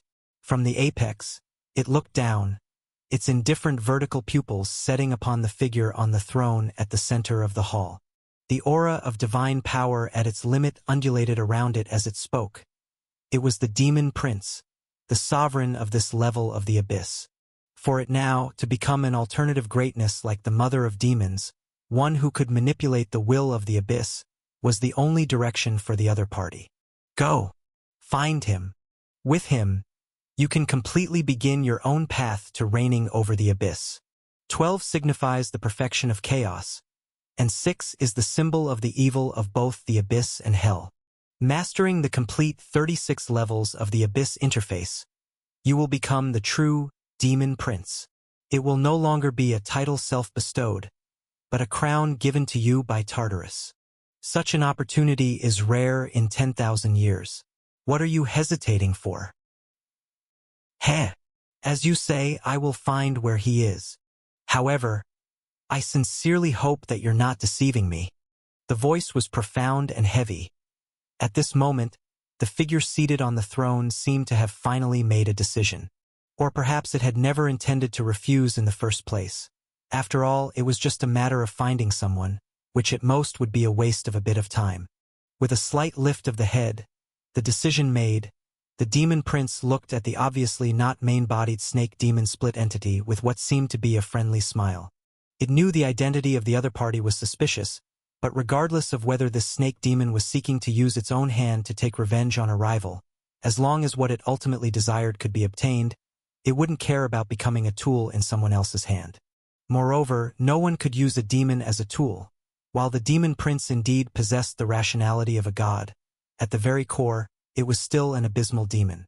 Any person who tries to use a demon as a weapon to strike others would ultimately bring calamity upon themselves.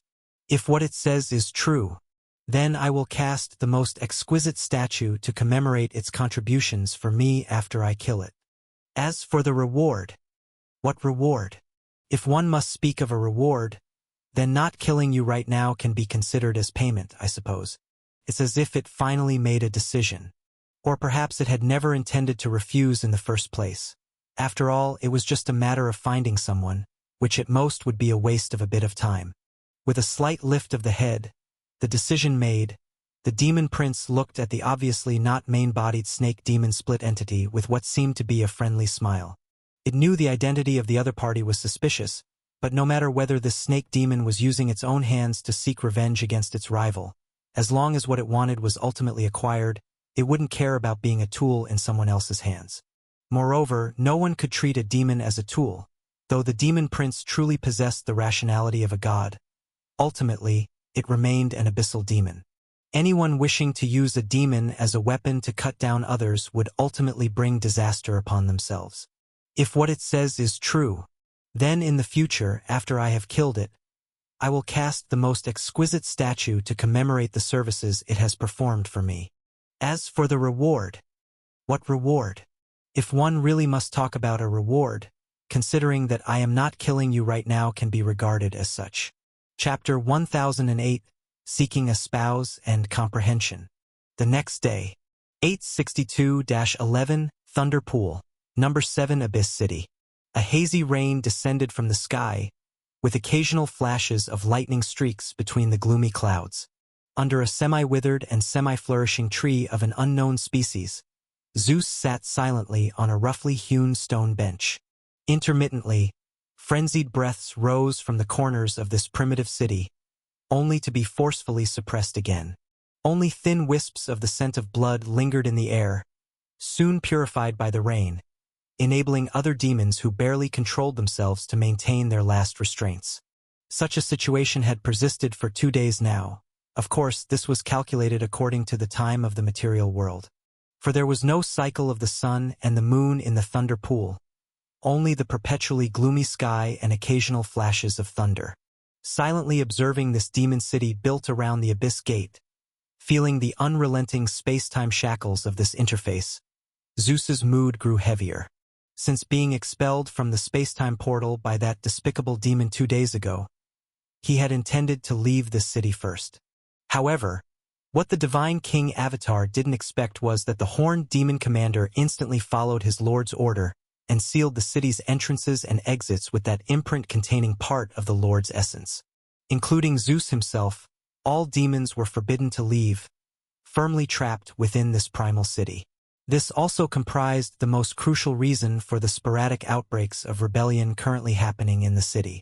After all, while the unique environment and laws of this realm somewhat curbed the chaotic factor in their bloodlines, the abyss was still profoundly different from the material world.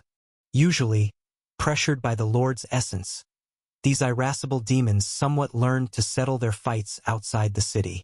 However, with the city now sealed under the Lord's order, their underlying murderous intents had nowhere to be released, eventually erupting into riots throughout the city. As time progressed, such riots became more frequent, only to be suppressed each time. However, in Zeus's view, this was only a temporary solution. Unless that despicable horned demon killed all the demons in this city, it wouldn't be able to maintain control for long. At that time, I can take advantage of the chaos to escape with them. Even if I am marked by the phantom imprint engulfing the city, if everyone is marked, then it's as if no one is. A cold glint flashed in his eyes, unaware of the madness driving the ruler of this abyss. Zeus no longer wanted to wait. Staying here, he was massively constrained in everything he wanted to do, fearing being discovered by the Abyss Lord who governed this realm. But once he secretly took action, using the vast riots among the city's demons as his cover to strike and wound that horned demon, he could naturally use the opportunity to leave the city. The only slight regret was that despicable horned demon might indeed end up having a relatively quick death. Zeus could not personally take action to kill it and extract its soul for thousands of years of torment. Instead, he had to let other demons deal the final blow, to handle any potential outrage from the demon gods. But no matter, it was but a mere ant not worth his further thoughts. If there was need for revenge later, he could just attribute it to the demon gods of this realm. Silently contemplating, continuously refining the action plan in his mind, the coldness in Zeus's eyes deepened. This journey into the abyss had been fraught with unexpected turns, but he believed he would not lose. Just like over the years, although he had suffered losses, all the pain ultimately transformed into strength. After all, he was the Divine King, and until the Divine King's fate reached its endpoint, the entire world would open its arms to him. Just as it had been with Typhon in the past, so it would not be any different with Tartarus now. Clang! From the northern side of the Abyss City, where the Abyss Gate originally stood, a huge sound suddenly erupted. Instinctively looking towards the noise, Zeus saw a black steel towering over 100 feet, plummeting like a meteor from the sky before colliding with the ground and shaking the city with its impact. The distinct aura of the Abyss Lord unabashedly emitted from it, with a strength of abyss authority far surpassing any abyssal demon lord he had seen before. He had no doubt, with such powerful interface power backing it, even a mere piglet could become an abyss demon pig surpassing 99% of the true gods in the current world. Standing up, the Divine King embodiment gazed into the distance. On that sky-breaking black steel, he could vaguely make out densely packed abyss text engraved within. Although indistinct, hearing the surrounding uproar instantly boil, Zeus knew it was not something that appeared in the thunder pool for the first time. To solemnly mark some major decisions on the steel and cast it into cities harboring the Abyss Gate, the demon god controlling this layer of the interface really has some brains. Using his keen hearing to catch the surrounding sounds, the origin of the steel was quickly grasped by Zeus.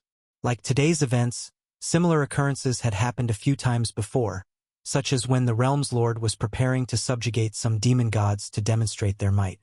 Through the comings and goings of the Abyss Gate, Its orders would spread throughout the abyss at incredible speed, known to many demons. However, with the current lockdown in spacetime, this was temporarily unachievable. Chapter 1009, Seeking a Spouse, and Comprehension Adasuru. Of course, this had nothing to do with Zeus. Now all he wanted to know was what was written on that stele and whether it had any connection to the seal in the Thunderpool interface. Cloaking his presence, it wasn't long before Zeus, shrouded in the hazy rain screen, approached the towering stele. The abyss gate that had lost its spacetime fluctuations was nearby, and the horned demon commander who was supposed to guard the place was explaining something loudly. As it spoke, the spirits of the nearby demons seemed to grow more excited. The previously suppressed restlessness was released in another form, and Zeus saw those inferior species seemingly dancing with excitement. Frowning slightly, the Divine King's incarnation had no intention of approaching to listen to the horned demon's lecture. He simply tilted his head back slightly and started to read the text on the stele. In the abyss, the language and writing among demons are learned automatically with an increase in strength. Although Zeus did not have this ability, he had done some quick studying before entering the city, and could barely understand what was written. He read slowly, and to avoid misunderstandings, the Divine King's incarnation was as thorough as possible. However, as he read through the stele's inscription, Zeus couldn't shake the feeling that he was reading it wrong. Oh! What is this? Looking slightly bewildered, Zeus revisited the abyss text he had previously learned and read it again thoroughly. But the result of the translations was the same, yielding the same conclusion. Somewhat baffled, Zeus stepped forward a few paces, and from beneath the stele, the increasingly loud voice of the horned demon commander carried over. Just as written by the great demon prince himself on this stele, if the supreme abyss will, the creator of all things Tartarus, is the ultimate creator, then the starting point of all demons in the world, the first mother of demons who descended into the primordial chaos, was the beginning of all spirits of the abyss. She is the highest, the most wicked, the most evil existence. Even the most rebellious demons of the abyss, the most fallen of the demons, dare not directly gaze into the esteemed radiance that surrounds her. And just like the original demon gods, the demon prince, whose bloodline also stemmed from her, had so much respect for this esteemed mother of demons that he was compelled to seal the space-time of the Thunder Pool for her. There is no need to feel fear. This is actually a divine opportunity. For although the brilliance of the mother of demons is so dazzling, she is so generous that she doesn't wish to enjoy this glory alone. Just as the sovereign of the gods in the material world has his queen of gods, the great mother of demons should also have a presence worthy to stand in front of her throne. Only, such an entity is indeed too rare, and even a thorough search of the abyss would make it hard to find. Fortunately, the demon prince foresaw her predicament and used his unparalleled strength to lock onto that potential power selection. And he is within the Thunder Pool right now. A surge of demon tide boiled over. Regardless of their intelligence, high or low, all demons present could not help but feel a wave of excitement originating from their bloodline upon hearing the content now uttered by the horned demon commander. If there was anything in this world that could incite passion among demons, the first choice would be the abyss will, and the second would be the moya of certain deputies. Perhaps the abyss demon lords don't really revere the mother of demons, but the ordinary demons, lacking strength, do indeed show bloodline reverence to the great being who represents a part of the abyss. And observing the commotion at the scene, the horned demon commander itself was also somewhat excited. To find an existence that could stand shoulder to shoulder with the great mother of demons, and it seems that the selection was not based on strength. At this moment, even the thought of could it possibly be me fleetingly crossed its mind. However, this thought only flashed through its heart for a moment before the horned demon commander pushed it out of mind. Although it is not very old, it has lived for more than 1,000 years and has seen its own lords more than once. If that chosen demon was me, I would have been discovered long ago. But no matter, according to the Lord's will, it's not that I don't care. Being able to find that candidate also means a reward, and there might even be hope to become a true demon god. Thus, The horned demon commander was not discouraged in the least and called out even more resoundingly. He bears a handsome appearance that can match the mother of demons' ultimate grace. He possesses a noble bloodline, incomparable by all demons of the abyss. He holds a cunning and evil soul, so pure and dark. Find him, or if you are here, then step forward and tell me now. You shall stand at the summit of the abyss, sharing the unsurpassed glory of the mother of demons. In the name of the demon prince, whoever finds him shall be greatly rewarded. By the abyss will above. Praise the great mother of demons, Moya. Boom! The resonant voice spread throughout the entire city, and this originally silent demon city fell into a boiling stir. Standing in a corner of the square, the divine king in his incarnate form was shocked, his heart violently shaking like a storm stirred up by Poseidon. Look what he heard, the lords of the abyss seeking a marriage for the great ones of the abyss. Well, perhaps they do not have this term, but the general meaning is not far off. Although this prince consort might be far from matching the queen of gods of the divine court and is unlikely to share the divine authority of the mother of demons, it was enough to shock Zeus. Of course, the divine king, after all, is an existence that has lived for tens of thousands of years. If it were just this, he would not have been so shocked. But what was more unexpected to him was that, when the horned demon commander uttered the true name Moya, an inexplicable feeling rose from his heart. Without much thought, Zeus found the source of this feeling, which was what attracted him to undertake this journey to the abyss, leading him to this very step. The three brothers releasing the Titans was one instance, clashing with that detestable great serpent another, and personally entering the abyss yet another. This attraction had always troubled him, yet Zeus could never find the source of the allure. Until today, when that name came from the mouth of the horned demon commander, the divine king knew for the first time what was connected to his own destiny. So it is. The true name of the abyss demon itself holds power, and having the true name of the enemy can even weaken the opponent's strength to a certain extent.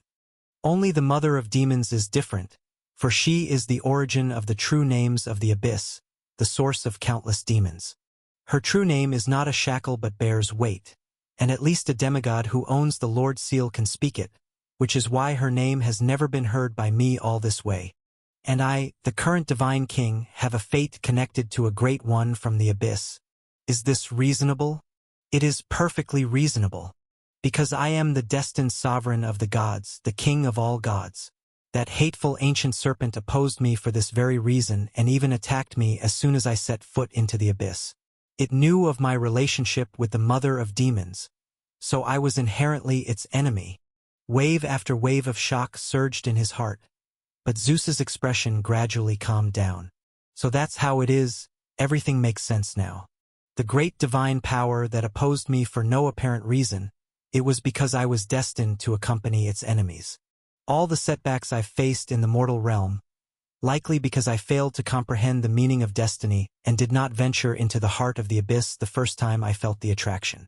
If I had become acquainted with a great one who could mobilize the will of the abyss before the end of the Second Age, whether it be the great divine power Cronus or the later Mother Earth, Typhon, how could I have struggled so hard? It turns out destiny had already made arrangements, only I failed to understand its significance. This is destiny, great, unpredictable, and enigmatic. Even the divine kings of generations past are not its opponents. Those who try to defy it face nothing but a dead end. Fortunately, I will not defy it. I only wish to coexist with it. He exhaled deeply. Chapter 1010. Unexpected Visitor. Silently retreating to an unnoticed corner, at this moment, the plaza where the black steel stood was a complete pandemonium of demons. Having learned the cause and effect, Zeus no longer continued to crowd among those demons. He planned to wait a few days and take the opportunity to better understand this so-called demon prince. After all, even though the other party spoke well, the divine king's incarnation still did not wish to put the entire success or failure of the trip solely on an abyssal demon lord. Speaking nothing of the rest, the first thing Zeus needed to do was to find places to hide Mjolnir, the thunder god's hammer, and the remnants of Thor's origin that were within it. That way, in case anything changed, he would be able to think of a way to retrieve the treasures he had hidden in the abyss in the future. On the other hand, if they fell into the hands of that demon prince, then the Divine King could basically say goodbye to them. Abyss demons are not the kind of existence to spit out the meat that reaches their mouths, especially since this realm is closely related to the power of Dien, thunder, and lightning. Therefore, if the other party suddenly turned hostile, Zeus could minimize the risk. Of course, if everything went smoothly, that would naturally be the best outcome. I really never imagined. I once wooed Métis, and this goddess of wisdom and beauty brought me the aid of the ocean god system. Now, I am once again embarking on the same path. Henceforth, the abyss might even become my ally. TSK. It's just that I don't know how beautiful the legendary mother of demons really is. Ultimate is the appearance. Supreme is the radiance. I don't ask for much, as an ancient god who also bred abyssal demon lords from herself. If she only looks like Gaia did in her youth, that would satisfy me. The Heavenly Father is the pioneer of sovereignty, and I am the one to elevate it to another level of greatness. What he once had, naturally, there should also be a share that belongs to me. His face did not show it, but in his heart, he was indeed somewhat expectant. However, after contemplating for a moment, Zeus ultimately gave up the idea of inquiring about the other party and decided to leave the surprise for a later day. On one hand, as the only Great One in Tartarus, information about Moya would be extremely scarce and distorted. Instead of receiving false information, he preferred not to acquire any at all. On the other hand, it served to maintain a sense of anticipation. After all, no matter how one thought about it, this beauty praised by countless demons as ultimate should not be inferior to the many true gods of the present world, even if it had a touch of exotic charm. Just wait another month. No, just half a month. By then, even if I don't come forward, their individual investigations will trace back to me. Zeus slightly shook his head, and with a hint of helplessness thought of this. Although Zeus no longer felt any aversion to the matter, only a cautious heart still remained. Being passively discovered was never something to be happy about. But what could he do if the command of the Abyss Lord coincidentally arrived on the same day as his? This was an unavoidable circumstance. Thus, he lowered his head to ponder, no longer focusing on those temporary, unchangeable matters, and Zeus turned his attention to places he had previously visited in this layer of the abyss. The city was already sealed off. Any forced entry would trigger the illusory Lord Seal to mark the intruder with the interface power. Coupled with the time and space lockdown of this realm, it was almost like catching a turtle in a jar. However, if he were to burst forth with part of his strength to leave this place and then hide the divine artifact and the origin separately before the arrival of the demon prince, that should still be more than enough. Just like that. Advance to attack, retreat to defend. After rerunning the plan in his mind, Zeus found no issues. Next, all he needed to do was wait. Deep in the abyss, the eagerly expectant incarnation of the Divine King temporarily settled into calm. The current beings of the world still knew too little about abyss demons. Based solely on the current circumstances, Zeus could not confirm whether the Lord of the Thunder Pool was a rational abyssal demon lord, distinct from its kind and more impulsive than reasoned, or a capricious madman who changes commands from morning to evening. These things could only be substantiated through personal witness and proven over time. He did not have much time, so he could only prepare himself for contingencies. Meanwhile, almost exactly when the black steel descended from the sky, the five-colored Dragon Queen had also returned to the myriad abyss planes. Fondling the black crystal hidden beneath the dragon scale, she discerned its direction and then headed,